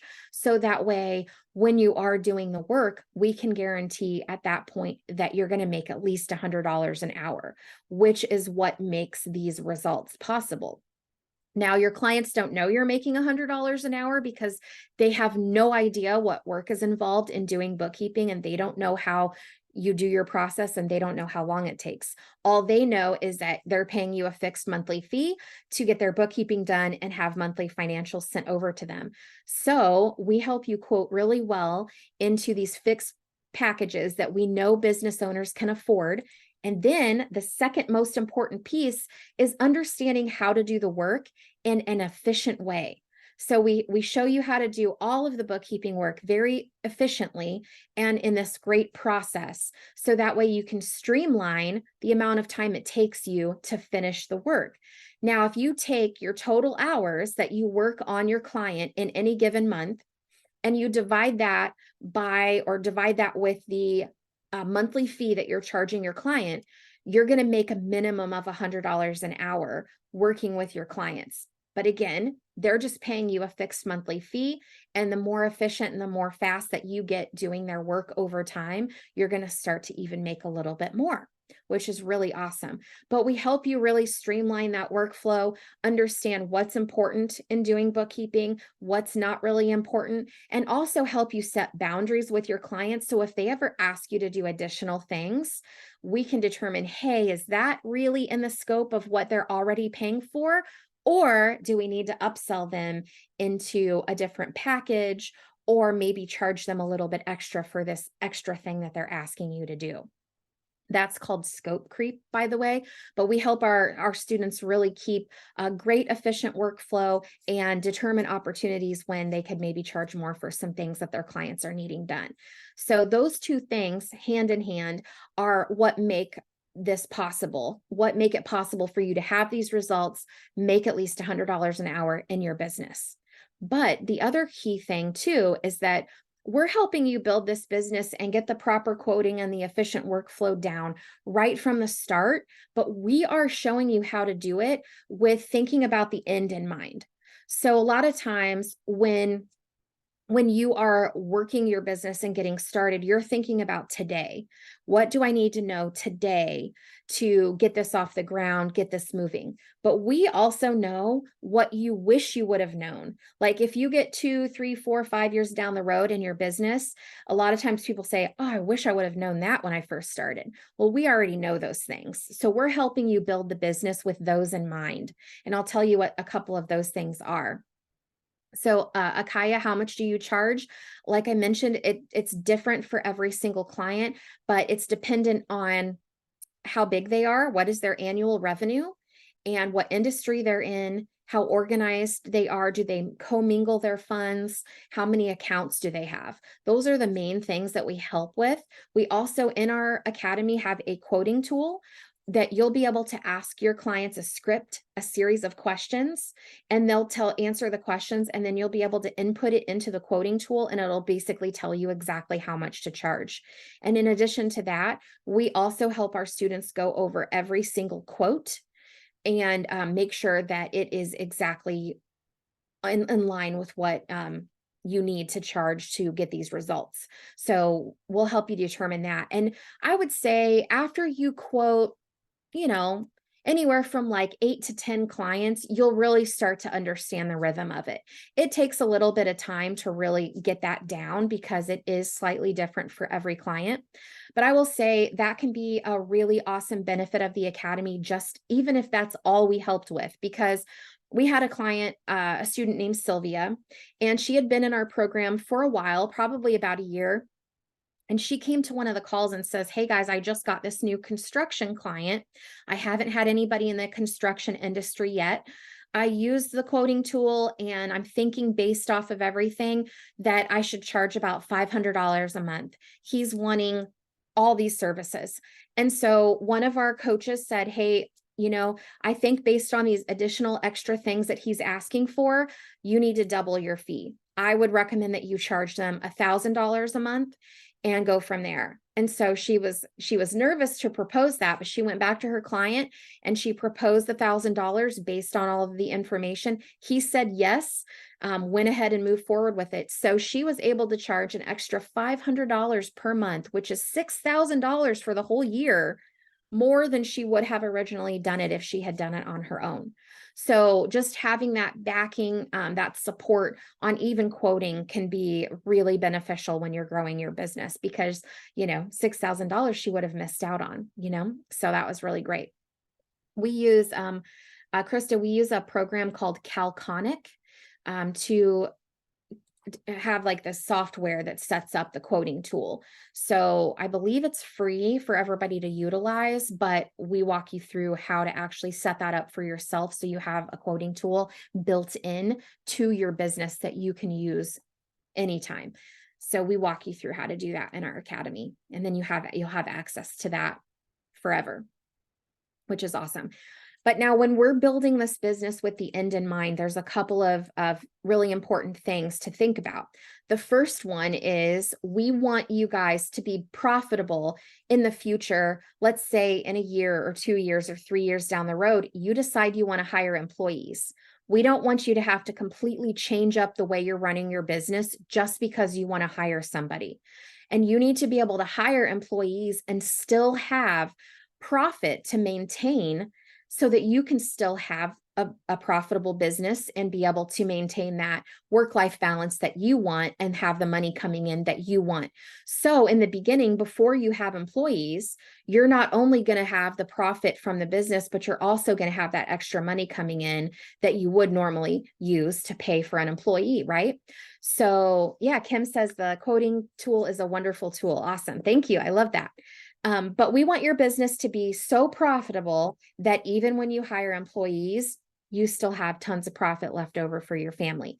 Now, if you think about this in terms of your current job, your boss right now not only has enough money coming in from their customers to pay you, but there's tons of profit left over to pay themselves, pay other business expenses, and all that jazz.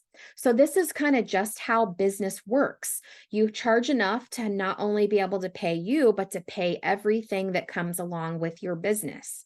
So in the beginning, before you have employees, you just make all that much more money and get to keep it yourself. So if you take a look at this chart that we were just looking at and you go down to the bottom, for every 40-hour work week or full-time employee that you hire, they can handle the workload for $20,000 per month in bookkeeping revenue. Now, if you don't want to have employees and you want to work 40 hours a week, you can make $20,000 per month doing basic bookkeeping for business owners. But if you decide you want to hire employees, you can hire someone to work 40 hours a week for you. They will do all the work for $20,000 per month worth of clients. Now, we talked about a little bit earlier, the going rate for a full-time bookkeeper or staff accountant right now is around maybe max $5,000 per month. I round up to 5,000 just because it's easy to do the math. But if you take $20,000 of income, subtract out the $5,000 per month that you would have to pay a full-time employee, you would have $15,000 per month in profit in your business left over for you and your family for every single full-time employee you have. So we want your business to still have profit and still be scalable as you are growing and adding team members. So that's one reason why we teach you to quote the way we do, and we teach you how to do the work the way we do, because we need your business to make a minimum of $100 an hour so that way you can afford employees later. And then the next thing too is we are building this business with this strategy in mind. So that way, if in 5, 10, or 20 years down the road, you want to sell your business, it's going to be very attractive to potential buyers. So bookkeeping businesses, if you set them up this way, are really attractive for these few reasons. Number one is that you, sorry, I was laughing at Barb's message. Number one is the reoccurring revenue. So when you set them up this way, the way you charge, the money is coming in automatically every single month. You don't have to constantly chase down new clients. Investors love that. So they look for businesses where there's lots of built-in reoccurring revenue. The second thing is that they love when businesses are profitable after hiring team members. So we have that box checked. And the third thing is they love the fact that they can buy this business and it can completely run without the owner. So eventually, as you graduate into our mastermind programs, we're going to help you build a team, and the team is going to be responsible for taking care of everything to where you then would be the CEO of your business and just overseeing everything. So if you ever do decide to sell it, the transition from taking your business, selling it to somebody else, and you just stepping out of it with all that money is pretty smooth. And potential investors love how that's set up. Now, if you do decide to sell your business, it is based off of your annual revenue. So the multiple changes as your business gets bigger and bigger. For example, if you have a $200,000 business where you're making $200,000 per year in reoccurring revenue, you can potentially sell your business for 1 times revenue or $200,000. If you grow your business bigger, where maybe you're making $1 million per year, you could actually potentially sell it for $2 million. So the multiple grows. I currently have a student right now named Lacey. Her and her husband are growing their business specifically for this reason. They want to grow it over the next 5 to 8 years and then sell it and then be able to go travel around for the rest of their retirement. So your business can actually be a retirement plan as well. So, when you start this, you could have a goal of only making $2,000 a month right now because of your circumstances in life. And then later you can decide to put the gas pedal down and grow this up to a 7-figure company if you want, which is what's really, really great. And the only thing is just to get started. And you can change it however often you want throughout the years. But this is really nice. We're going to help you build the business with all of this in mind. So, given these reasons, does it seem more doable, less kind of like a pipe dream, like too good to be true? Does it seem more doable? Do you guys understand this a little bit more of why it works out this way, how it works out this way? So type a yes in the chat if you're feeling, yeah, this makes a lot more sense. I'm feeling on track with this. The science behind it makes sense. And if anybody still has some questions, some lingering questions on it, or is skeptical in any way, please let me know. If there's anything in your mind that's kind of like tying you up or confusing you or holding you back from understanding this. So it seems like most people are saying yes, but please let me know. Zoom has the appointment name, my email is registered. Okay. No problem. No problem. Kristen and Barb. Are you guys related? Okay. So now I want to dive into some more exciting things. So we talked about reoccurring revenue, consistent monthly income. And this is for like when you get a client and you're keeping up on their books every single month into the future. But the really awesome thing about clients is that most of the time when you get a new client, they are coming to you or they are looking for a bookkeeper because they are behind in their bookkeeping. They did not do it. It's a pain point. They're ready to get it taken care of. And that means not only do you need to help them ongoing into the future, but there are likely months or sometimes even years of cleanup work in the past that they haven't done. So and I'm telling you guys, like 9 times out of 10, when you get a new client, they are going to come with some form of back work or cleanup work. So those terms are interchangeable. We call them back work, cleanup work, new client work all the time. Same thing. But it's really cool because it's another income opportunity that you have.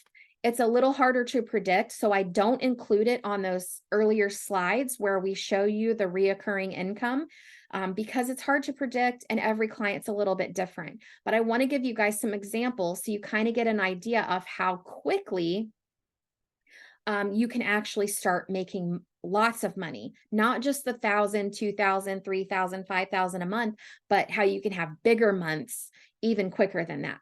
So here's an example. I mentioned Kim earlier. She joined our academy on October 17th of 2022. So she's coming up on 13 months in business. And after she launched her company, it took her about a month and she got her first client. Kim was working a job. She also had a little kid at home, but she got her first client and this one was a little bit larger. So she charged the $2,200 per month. And this client was behind about a year in their books, about 10 months. And so because it was a bigger client, she was able to actually propose a $9,000 cleanup job for this client. So on December 16th, which was a little less than 2 months after joining the academy, she made over almost $12,000, no, it was $11,000 in her bookkeeping business. So, Lisa, you had mentioned, is it possible to get to $6,000 per month in 3 months? Well, she made $11,000 in 2. So it is very possible. And if you stay consistent with your marketing, you can keep pulling in new clients and get new cleanup jobs every single time you get a new client, potentially. So like I showed you guys earlier, Jen said she finally hit $10,000 in reoccurring income, but she's exceeded $10,000 months many, many times in this process because she's gotten so many new clients with cleanup jobs. So another example is Alicia. She joined our academy on November 18th in 2022. So she's coming up on her first year. She's still in our academy. So you guys will get to network with her as well. And she spent about 3 weeks getting her business set up and ready to go. She decided to start marketing on December 11th. And 4 days later, December 15th, after following our marketing plan, she got her first client. This one was also slightly bigger than our average. So she charged $1,500 per month. But this person was behind a couple of years in their bookkeeping. So she was able to charge $6,000 to go back and get all their bookkeeping caught up for the last 2 years. So before the end of her first month in the Bookkeeper Academy, Alicia made $7,500. So as you guys can see, the opportunity to make even more money is really amazing as you keep growing and you keep getting new clients. So, Barbara, I'm going to go into how to get clients very soon. So I'm going to walk you through all of that here shortly. And then cleanup. So cleanup work is when you get a new client and they're behind in their bookkeeping. So not only do you do the bookkeeping moving forward, but you have to go back and do the bookkeeping for the previous months. And in our program, we walk you guys through exactly how to do that because we know you guys are joining our program. Most of you are not going to have any bookkeeping experience whatsoever. These ladies did not. Kim and Alicia both did not have any bookkeeping or QuickBooks Online experience.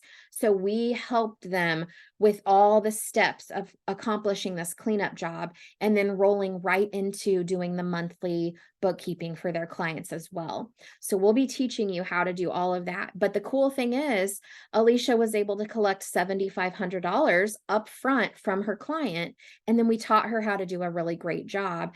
And then these clients are so impressed with their service that they start referring their friends, their business owner friends to you as well. So that's our goal, is to help you do such a great job that they refer other businesses to you as well. Now, Kim and Alicia, it's very, very common to get cleanup jobs like they did. We see on average cleanup jobs ranging anywhere from $1,500 all the way up to about $10,000 per client. So you can kind of expect to get that from most of the clients that you get. That's about average. The next slide is also Jen, who I showed you earlier. The reason that she took a little bit longer to get to $10,000 a month in reoccurring income is because of her awesome cleanup job. Now hers is crazy, but I want you guys to see the potential here on what, you're working with. Hers is not as common, but it is still a possibility. So if you take a look at hers, Jen joined our program on August 12th. Right at her 4-month mark in our program, she got her 5th client. This 5th client was a $2,200 monthly ongoing, but they were behind so much. She charged $32,000 to clean them up. Now, you can watch the podcast interview I did with Jen on YouTube, and she talks about that whole process. And she actually broke out that payment, the $32,000, over a 4-month time span for them. And it took her about that long to accomplish the cleanup job too. So we helped her with that, break it down into manageable steps, do a little bit, ask your client for clarification, get some questions answered, do a little bit more. And so that's how that worked. But she actually ended up making over like $34,000 in her 4th month of doing her bookkeeping business and being in the Bookkeeper Academy. So now the great thing I like about the Bookkeeper Academy is that, Jennifer probably never would have charged this kind of a cleanup fee had she not, had our support and our guidance. And she might not have ever even taken on this client because she probably would have been too scared to do it, not knowing what was going to be involved. But she knew that she had our support. She had our academy as a safety net, and she knew we would help her through the entire thing. So when Jen got this client, obviously she put a pause on her marketing and she focused on learning what she needed to learn to help this client. She's since gotten several referrals from this client as well. because she's done such a great job for them. And Jennifer worked as an administrative assistant in a construction company. So she didn't do any bookkeeping. She doesn't have an accounting degree or anything like that. She learned everything she needed to learn to do a great job for this client and earn this money in our academy and working with our team. So I just want to share this with you guys because I love to showcase what's really possible out there. I did get a student once that got a $75,000 cleanup job. But most of the time we see them, they're under 10,000. They're like around anywhere from 1,500 up to 10,000, and kind of average is like in between there. So that's kind of what you can expect when you get new clients. Here's a little recap of all of the slides. Can you guys type in the chat, what would you do with the funds if you got a client like this in your first couple of months? Type in the chat, what would you do with that? Vicky said, is the new academy different from the program modules sold in 2019?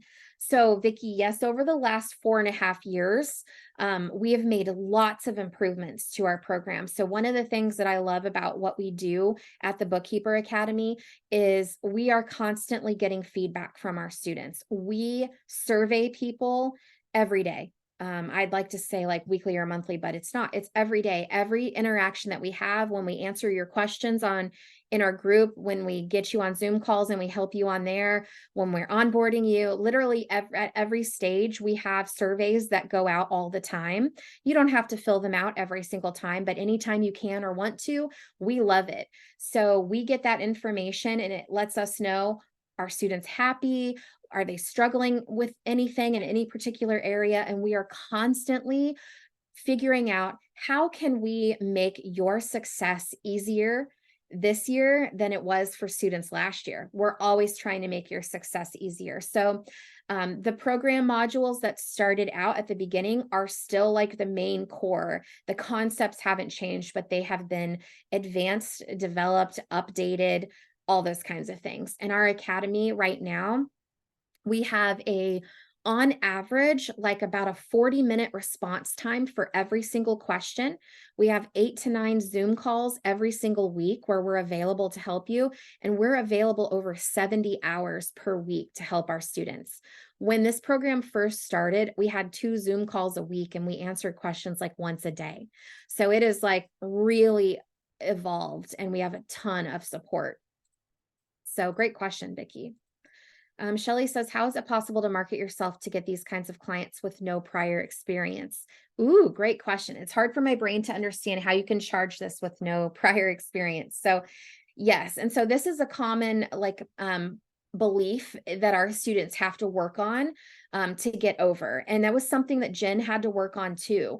You know, I'm going to stop sharing for a second. She even admitted, and you can watch her podcast interview, that at first she struggled with putting herself out there with marketing, getting the confidence she needed to present herself as a bookkeeper. Because I'll be honest with you guys, in the beginning, you're not going to feel confident, right? You might feel like an imposter. A lot of people struggle with that at the beginning. And that's why we have so much mindset to help you in the academy, because what those thoughts and feelings are our body trying to keep us safe from danger. But it's not really that dangerous to go out and do marketing. We just think it is. So we're scared of it. So we hold ourselves back. So we'll help you like overcome that. There's a couple of things that we can do that really help you kind of get past that. And one of the things is like really knowing what to say if somebody asked you about that, right? So when you're first out there, we're going to teach you how to present yourself as a bookkeeping business owner. And you're going to present yourself with confidence. But we're not going to lie. So if somebody says, well, how long have you been doing this? Or do you have an accounting degree? Or what are your credentials? You're going to just be honest with them. You're going to say, well, actually, I just launched my bookkeeping business not too long ago. So there may be times where you have questions and I need to do a little bit of research and I can get back to you. I actually belong to this really awesome group of bookkeepers and accountants, and that are supporting me. So if there is ever a question that you have and I don't know the answer, I can usually get an answer to you within 24 hours. Then what you would do from there is you would come to the group and say, "Oh my God, guys, this guy asked me this question. I have no idea what he's talking about. Help me." And so our team is going to say, "Okay, here's what he's asking. Here's why he's asking it. And here's what you need to do to help him answer his question." And so we answer all of your questions on average within about 40 minutes. So if you post that during our allotted time where we're available, and I'll show you what those times are, then you'll be able to turn around and get an answer to this person in an hour instead of 24 hours, and then you'll look like a rock star. So that's kind of one of the ways. And honestly, you're going to have to just ignore those feelings of fear, those feelings that are telling you, you can't do this. Don't say that. Hold back, hide in your house. Don't put your face out on Facebook. Don't market yourself. You have to ignore those feelings because they will go away. They go away after you get your first couple of clients and you prove to yourself, I can do this. I'm going to do a great job. The other thing you have to remember too is that your intentions with growing this business are to help people. You're going to help yourself and your family because you're going to be growing your financial, wealth for your family, and you're going to have more time and freedom back. But at the end of the day, your business is going to be there to help other businesses. And even if you don't know how to do that right away in the beginning, you're still going to be doing it. You're going to learn. So it's not like you're going to charge these guys money and then run away with their money and not help them, right? Your intentions are to do a good job, charge them the money that is required, and then learn how to do a really great job for them and impress them. And then they're going to refer you to other people. So does that make a little bit more sense, Shelley? Any more concerns or, questions around that? That was a great question. So it looks like Vicky's going to do savings and vacation with her cleanup job. Barbara's going to buy farm ground. Mandy's going to catch up on bills and pay off debt. Micaiah's going to save to get a home. Shelley's going to pay off debt. Love that. Kelly said she would pay rent up for a few months, catch up bills, pay off some debt, maybe buy a car, pay off debt, build a savings account. Shelley says that makes sense. Got to work on my mindset. Yeah, absolutely. And working on your mindset is 80% of what's going to get you success in your business. And if you watch Jen's podcast on YouTube, she talks about that too, that she works on her mindset a little bit every day, whether it's an affirmation or just like reading something, a money mindset book, any kind of mindset stuff, just listening to some podcasts, things like that, that'll really help. But again, 2 calls every single week we have in our program are all around mindset and specifically around how to improve your mindset as a business owner. But the really cool thing about this, I don't know, Shelley, specifically for you if you have kids, but for those of you that have kids or that influence kids in any way, the more you work on yourself and your own mindset, the more it trickles down to your kids. And can you imagine if your kids didn't have any of that fear that holds us back? If they learn how to break past that at a young age, how much more successful your kids will be than even you are right now, right? That's one of the things I'm most excited about because having a business has allowed me to grow personally as an individual in like huge leaps and bounds. And I think about where I am now, and my kids have been benefiting from all of my mindset work for years now. So they're going to be able to skip past a lot of that trouble that I had with my mindset and be able to succeed in their lives even quicker than we are, right? So it's pretty cool how that can even trickle down to your kids. Another thing I really love about it. Okay, so let's keep moving on here. So I just wanted to reiterate here that when those ladies got those cleanup jobs, we helped them with everything. So we helped them understand how to conduct the new client discovery call. We helped them ask all the right questions, and then we're able to help them put together a proper quote, a proper proposal, how to present that to the client, how to explain the value of the services that we're going to be offering them so that the clients will easily say yes.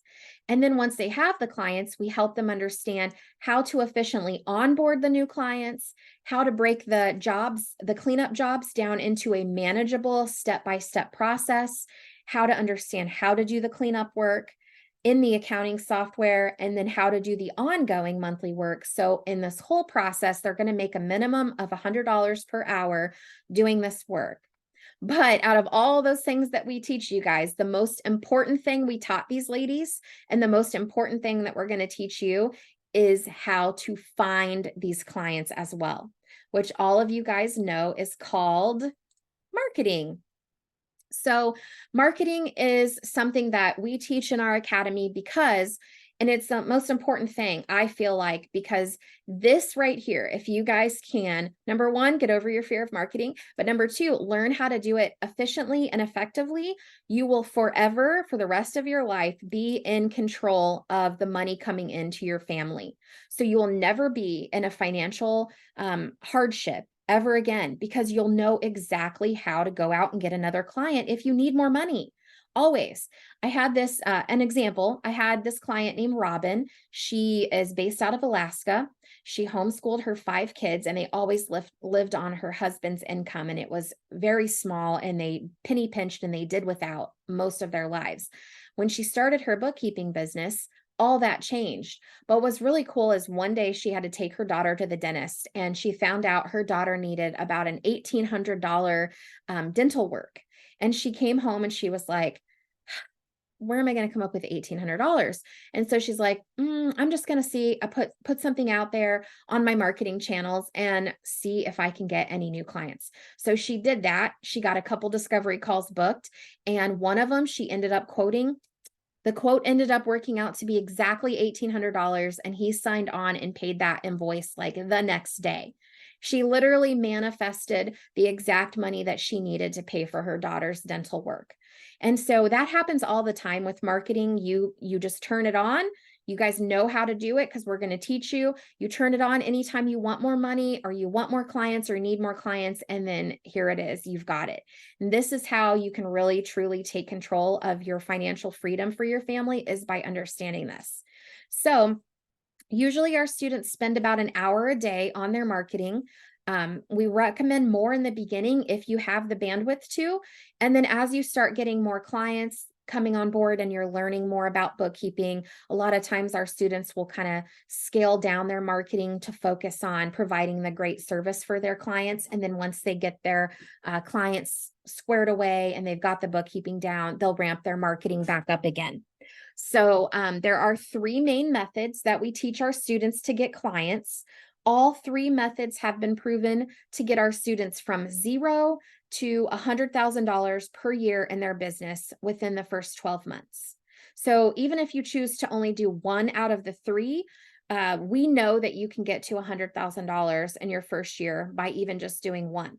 Now, if you choose to do all 3, it's likely that you could get there faster and reach that goal ahead of the 12 months, which is really awesome. But we give you the opportunity to choose because we know that everybody's got various schedules and different personality, different preferences when it comes to these things. So I'm going to go over these 3. You guys let me know if you have questions as we go over these. So the first one is organic social media marketing. There is typically no cost associated with this. We help you utilize the platforms that you're already familiar with, and we show you how to find and connect with business owners on these platforms. And then we actually show you how to post content that actually gets business owners interested in reaching out to you. So you don't have to spam people. You don't have to cold message. We show you how to do basically attraction marketing to where you're posting things. It's getting business owners intrigued. Oh, I really need to get a handle on my bookkeeping. Oh, that sounds interesting. Oh, I wonder if she could help me the way she's helping this other person. And then they typically reach out to you. And then from there, you get on a call and talk about bookkeeping. So this is how a lot of our students find clients. Kim, that got the $9,000 cleanup job and the $2,200 monthly client, she got that client from Facebook, and it was actually our step 1 in getting your social media ready to go. That's how the client found out about her. So really cool, easy ways to do clients, and this again doesn't cost anything.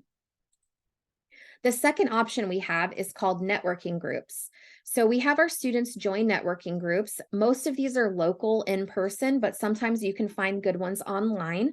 But we help you find the groups, we help you determine which group is the best fit for you.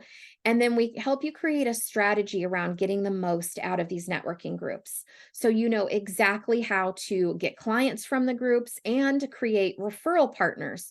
So the other people in the groups are actually going to be doing marketing for you as well and referring all of their clients and their clients' friends and family and clients to you for bookkeeping. So this is a really awesome group to be in. Usually you'll be the only bookkeeper that's in the group, which is great. There is a fee for joining these groups. They range anywhere from $500 to $800 for the whole year to be in the group. I paid $500 to join one, and in my first year of being a member of that group, I made $60,000 specifically just from the networking group. It also was nice. It turned into a second little family for me, just a small, tight-knit group. And we met once a week over lunch, so we would all get to know each other. I really looked forward to going every single week. And once I started working from home all the time, it was a great, nice little outing to get out of the house and be around adults. So that's a second one. And the third one that we teach is email marketing. So we're going to show you how to set up your email software and how to find a massive list of business owners and tax pros. And then you're going to take those two lists and deploy email campaigns to both. For business owners, obviously, the goal is to get them to want to book a call with you. So that way you can talk about offering bookkeeping services to them. And then for tax offices, what we do there is we help you create a partnership with a tax office or multiple tax offices. As I mentioned earlier, every single business has to have their bookkeeping done in order to get their taxes done. So, but a lot of times the tax people either don't have enough time or they don't like to do bookkeeping at all. But their clients have to have their bookkeeping done before the tax person can do the taxes. So the tax offices often have relationships with a handful of bookkeepers so they can refer their clients' bookkeeping work out. Hey, I got this new tax client. I need to do his tax return in 3 weeks. Here's their bookkeeping. Can you handle it? So that's usually what happens. So if you can get in good with a couple of tax experts, you're going to have clients fed to you pretty consistently and not even have to do any more marketing. So we show you how to get those relationships set up right from the beginning so that you have clients coming in consistently, even with no effort. So right now we have an email workshop going on in our academy. So if you join this week, you're going to be able to attend that live. If you join next week, you'll be able to watch those videos, the replays of that workshop. But we're basically doing a live workshop with our students right now to set up their email campaign and get these emails out to all these tax experts so they can have some really great money coming in. So we have these three methods. Number one is social media. Number two is networking groups. And number three is email marketing. Can you type in the chat the numbers that you're going to do? You can type 1, 2, 3, or 1, 2, 3, or 1 and 2, and 2 and 3, whatever you guys are going to do. Type that in the chat. I am dying to know which marketing methods that you guys like as well. Mandy says social media and email. Same for Barbara. Lisa's going to do all three. I love it, especially with your goals that you have, Lisa. If you do all three, you will zoom there. You will zoom there quick, especially with tax season right around the corner. You guys are lucky that you're on this webinar right now because this is the best time to join.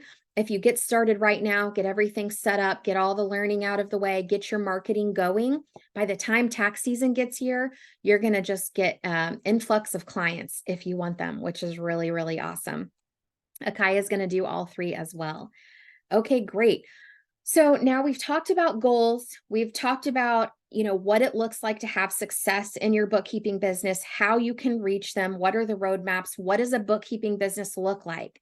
Are you guys ready for me to dive into how our team supports you and helps you achieve all of these exact results that I've talked about? So put a thumbs up in the chat or a yes if you guys want me to dive in and talk about all the features of our Bookkeeper Academy. And then, as if you guys already know what you're planning on doing, and if you want to apply for funding today, I'll drop these links in here right now. Again, it only takes about 5 minutes to apply. Only apply if you've got your down payment of $640 ready to go, because they will be moving along fast and we'll just get you signed up right away. But if you want to apply, but maybe not for a couple days or maybe a week, go ahead and fill out that form for future planning, and we can get you going right now. But if anybody wants to go ahead and apply while I'm going through this, feel free. But I'm going to dive in really quick. So we run some of our support out of this private Facebook group. And the one pictured here is the one that you guys probably are already in, the Have Your Cake and Eat It Too Facebook group. That is our free group, but we have a smaller one specifically for our Bookkeeper Academy students. There's about 200 active students in there right now. First year of growing their business, we've got about 30 or so that are in their second, third, and fourth year of growing their business. Like you'll get to collaborate with Alicia and Jen. They're very active in our community. And Kim took a break because she had her second baby. We also have Kaylee Douglas, who is in there. I just went to Jamaica with her and her husband. They're going to hit $500,000 next year in their bookkeeping business. And she started when she was 23. And she was a pharmacy technician making $17 an hour working at an ER. And now she's got a $500,000 bookkeeping business.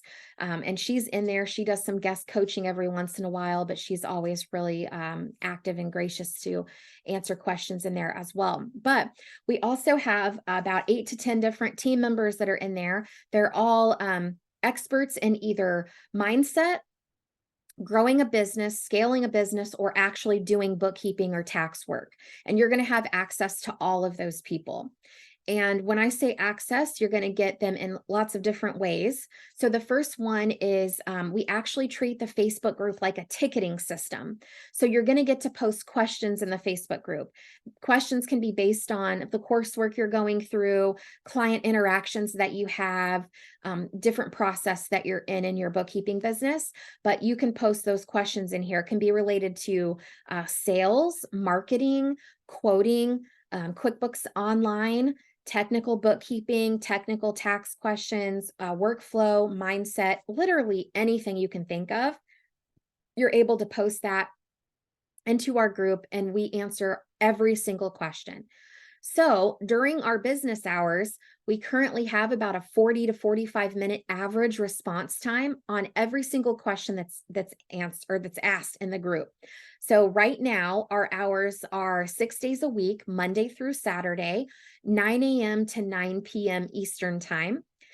Friday evenings, we don't answer questions. We answer those on Saturday morning. Saturdays, we have a little bit of a slower support schedule just because of demand. We don't get as many questions.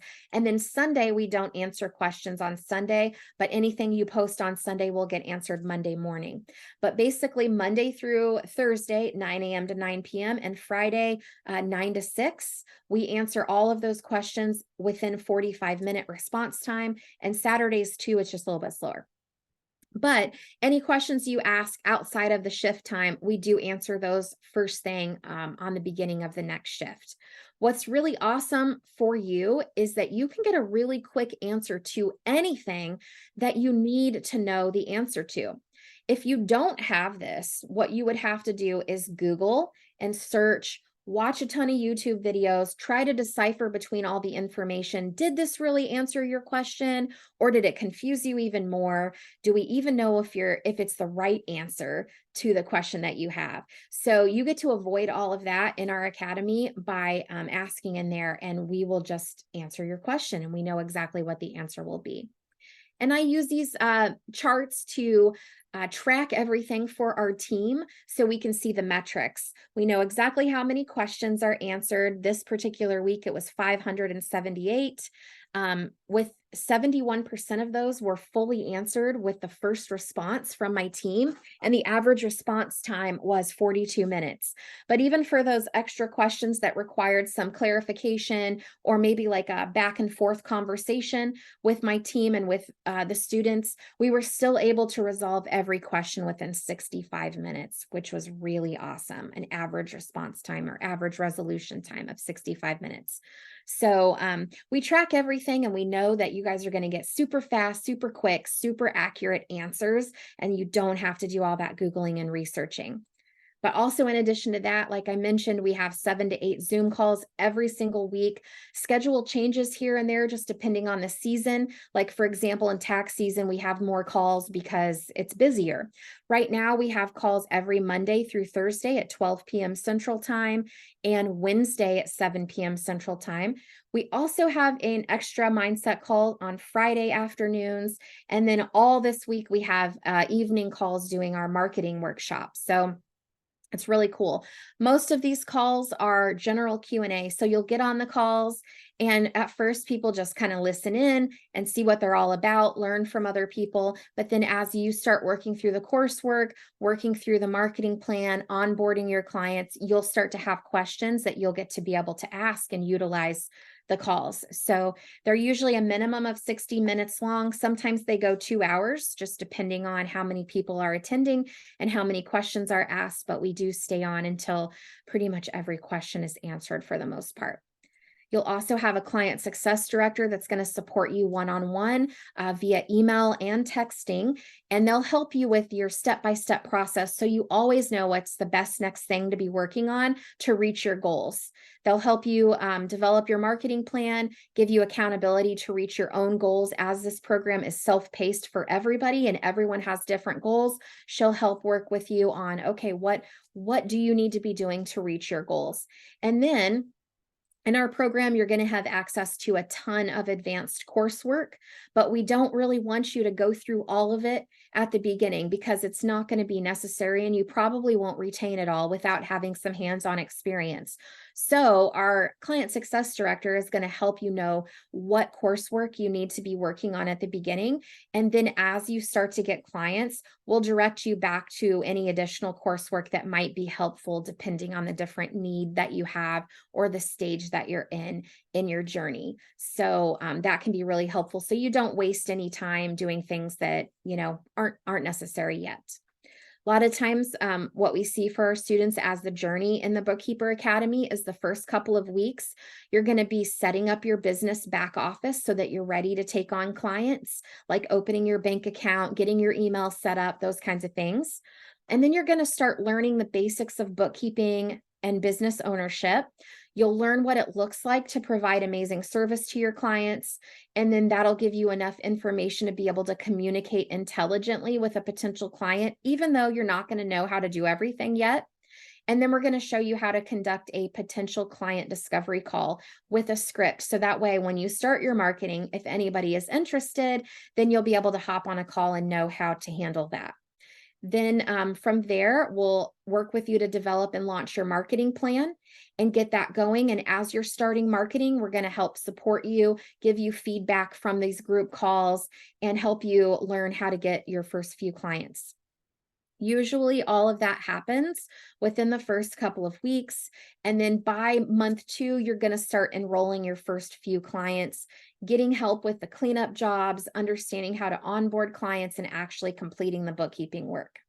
And then you're going to keep doing your marketing. And from there, month 3 through 12 is just completely repeating the process, but being supported throughout the whole year. So that way you can become an expert bookkeeper over time as you're working with various clients, but also get exposed to working with clients from lots of different industries. So you can decide who you like working with the most.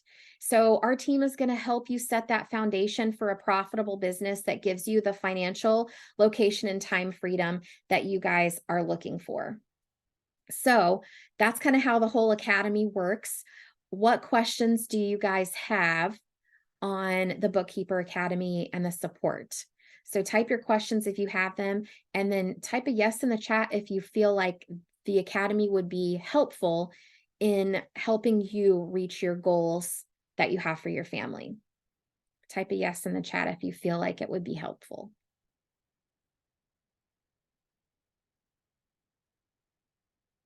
Awesome. Okay, yeses. Great.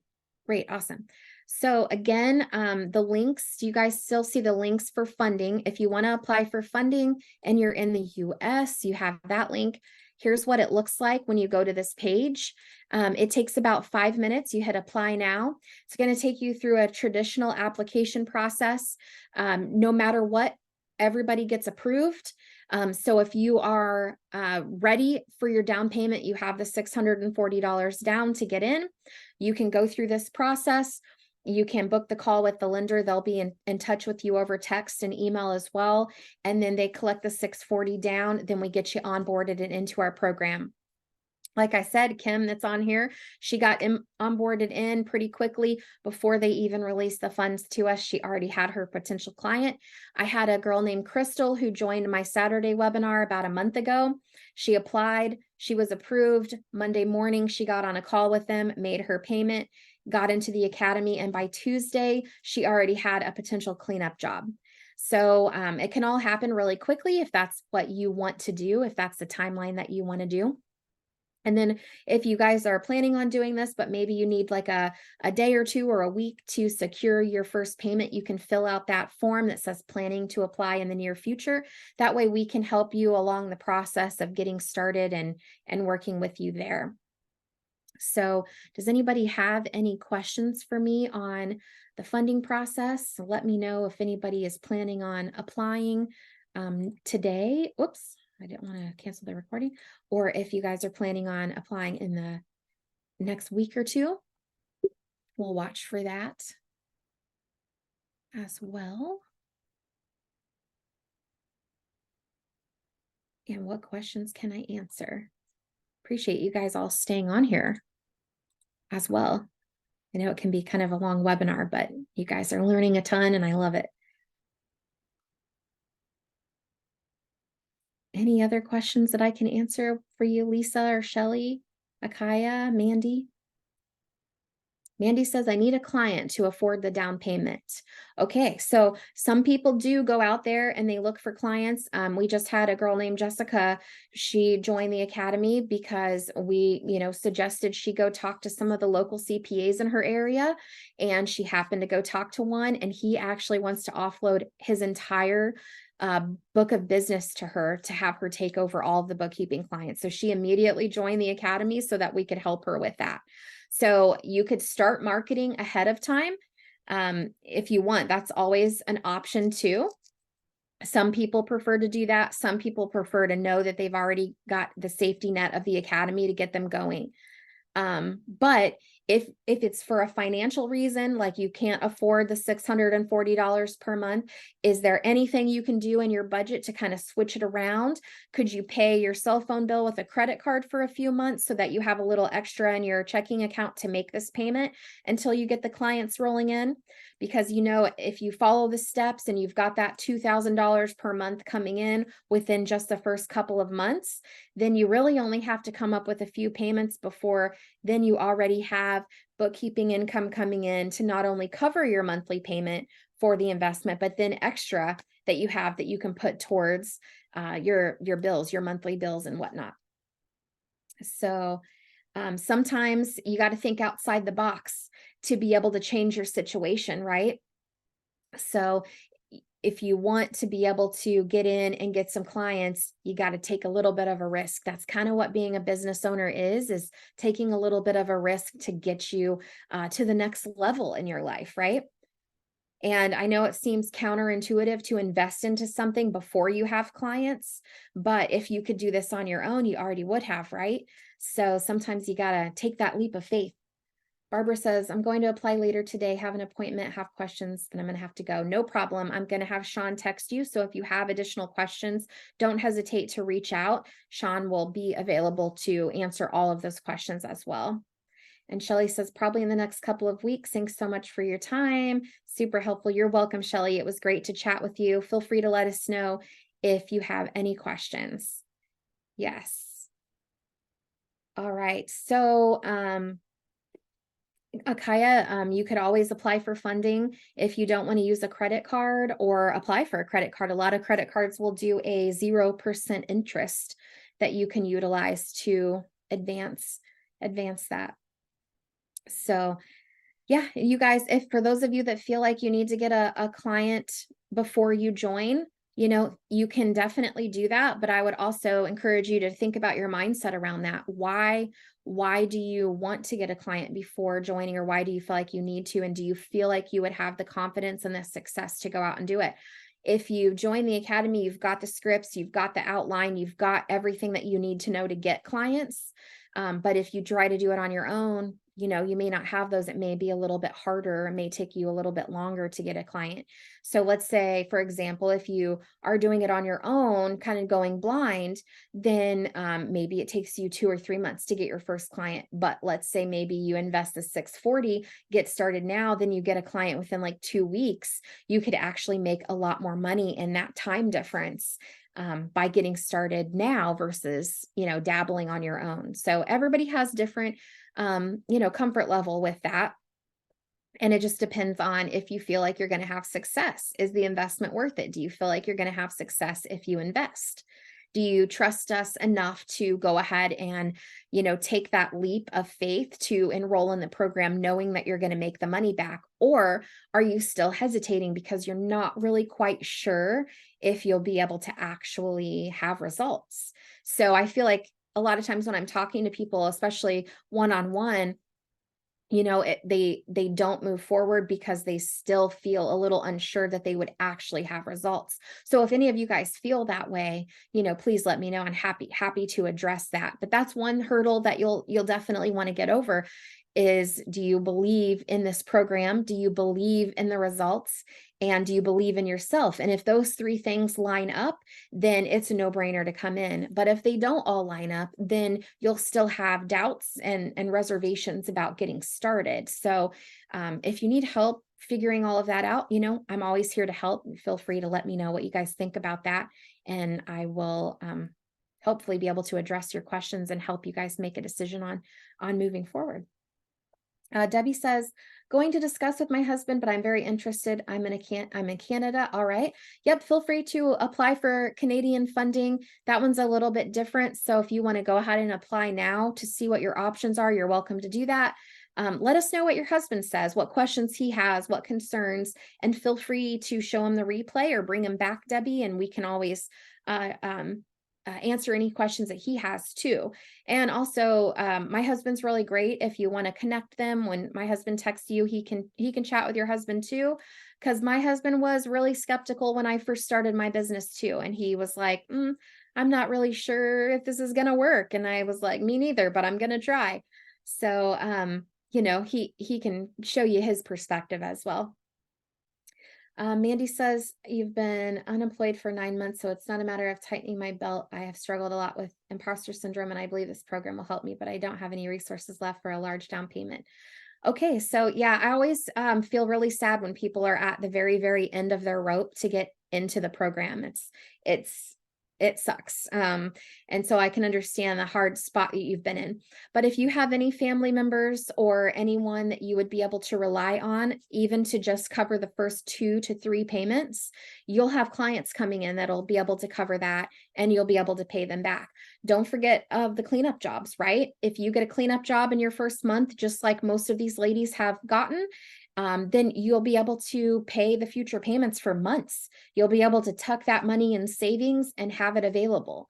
So if there's any way, thinking outside the box, that you could get a hold of 640 or $1,200 to cover the first couple payments, it's very likely you will have that money coming into your business before the third payment's due. So a lot of times I've had people in those situations ask family or friends to help invest in them, or they just try to get a credit card and you pay their bills for a couple of months. It wouldn't take that much to be able to just turn around and pay that credit card off as well. I'd love to help you get out of that situation. I've helped a lot of single moms. I've helped a lot of people that were on food stamps and housing and things like that be able to completely turn their situation around. But it can be challenging to figure out how to get started. Lisa says, money has been super tight and I don't have the money for the down payment at this point, let alone the monthly payment. All right. Well, we got to figure out a way to change that. What are your options? If you guys don't do something like this, how are you going to make more money? How are you going to get out of this situation? We got to break the cycle, figure out how we can have some freedom, some financial freedom coming back in. Yep. Is there something that you could do, something that you could cut out, something that you could pause paying for a month or two so you can get this off the ground? Shelly says, going back to basics, what does a typical day of work look like for a bookkeeper? Is most of your day spent in QuickBooks?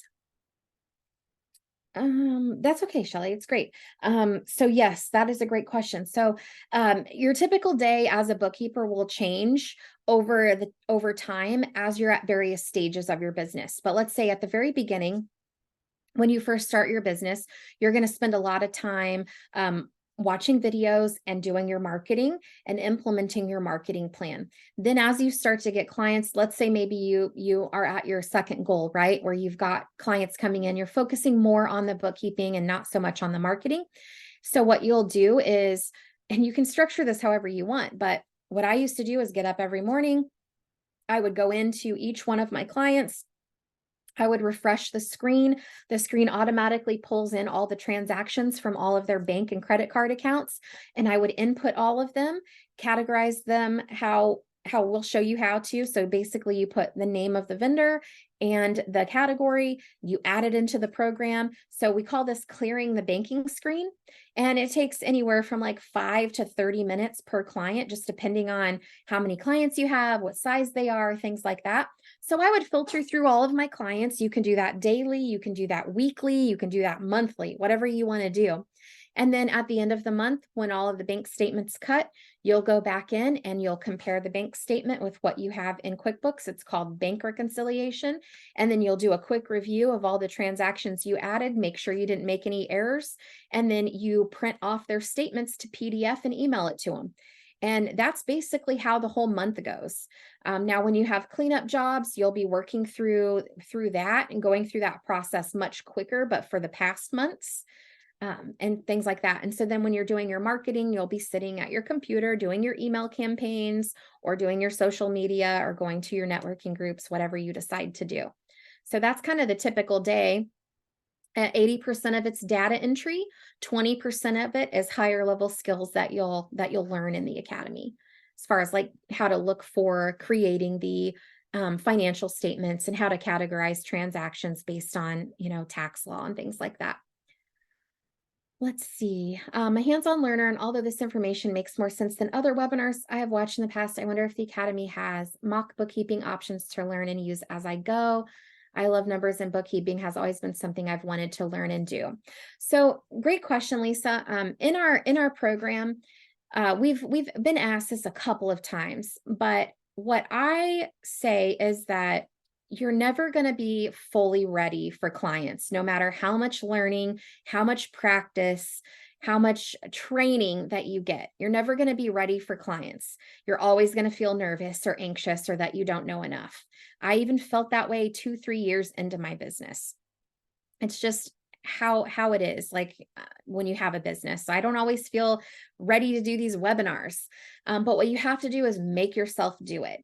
And the reason that we don't have mock bookkeeping options and practice modules and things like that in the academy is because you're going to learn so much with hands-on, like actually getting in there and working with live clients.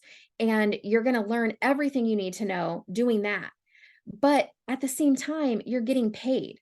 So you don't have the time to waste in your life right now on just dabbling in playing with that. Like there's just too many things that you could be doing that is a better use of your time, whether it's spending time with your kids, enriching your life somehow, learning more about your health. Like there's just so many other things that you could do. So why not learn this stuff with live paying clients that's getting you to your goals?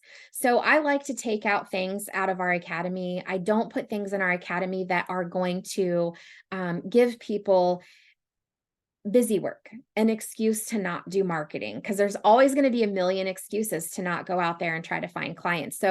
So you're going to get the best learning and the best hands-on by just getting clients. So it's a great question, but that's what we do as far as like learning. We don't do any mock because you don't need to. You do all the work in the bookkeeping for the client. If you do anything wrong, we review it and we just show you how to change it. It's easy peasy. And for every single client that you do bookkeeping for, you can submit them for a free financial statement review. And so our team will go in, review everything that you've done, and tell you if anything needs to be changed or fixed, tell you all of the things that you did right, and we record that on a video and send it to you. And so you get that for every single client that you have, which is really awesome. How does that sound, Lisa? Thanks for a great talk. Have to go, but look forward to Saturday's webinar. Awesome. I will see you there.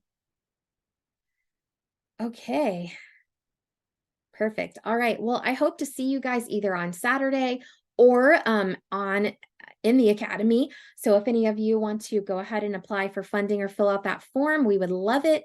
If you have any additional questions, don't hesitate to reach out.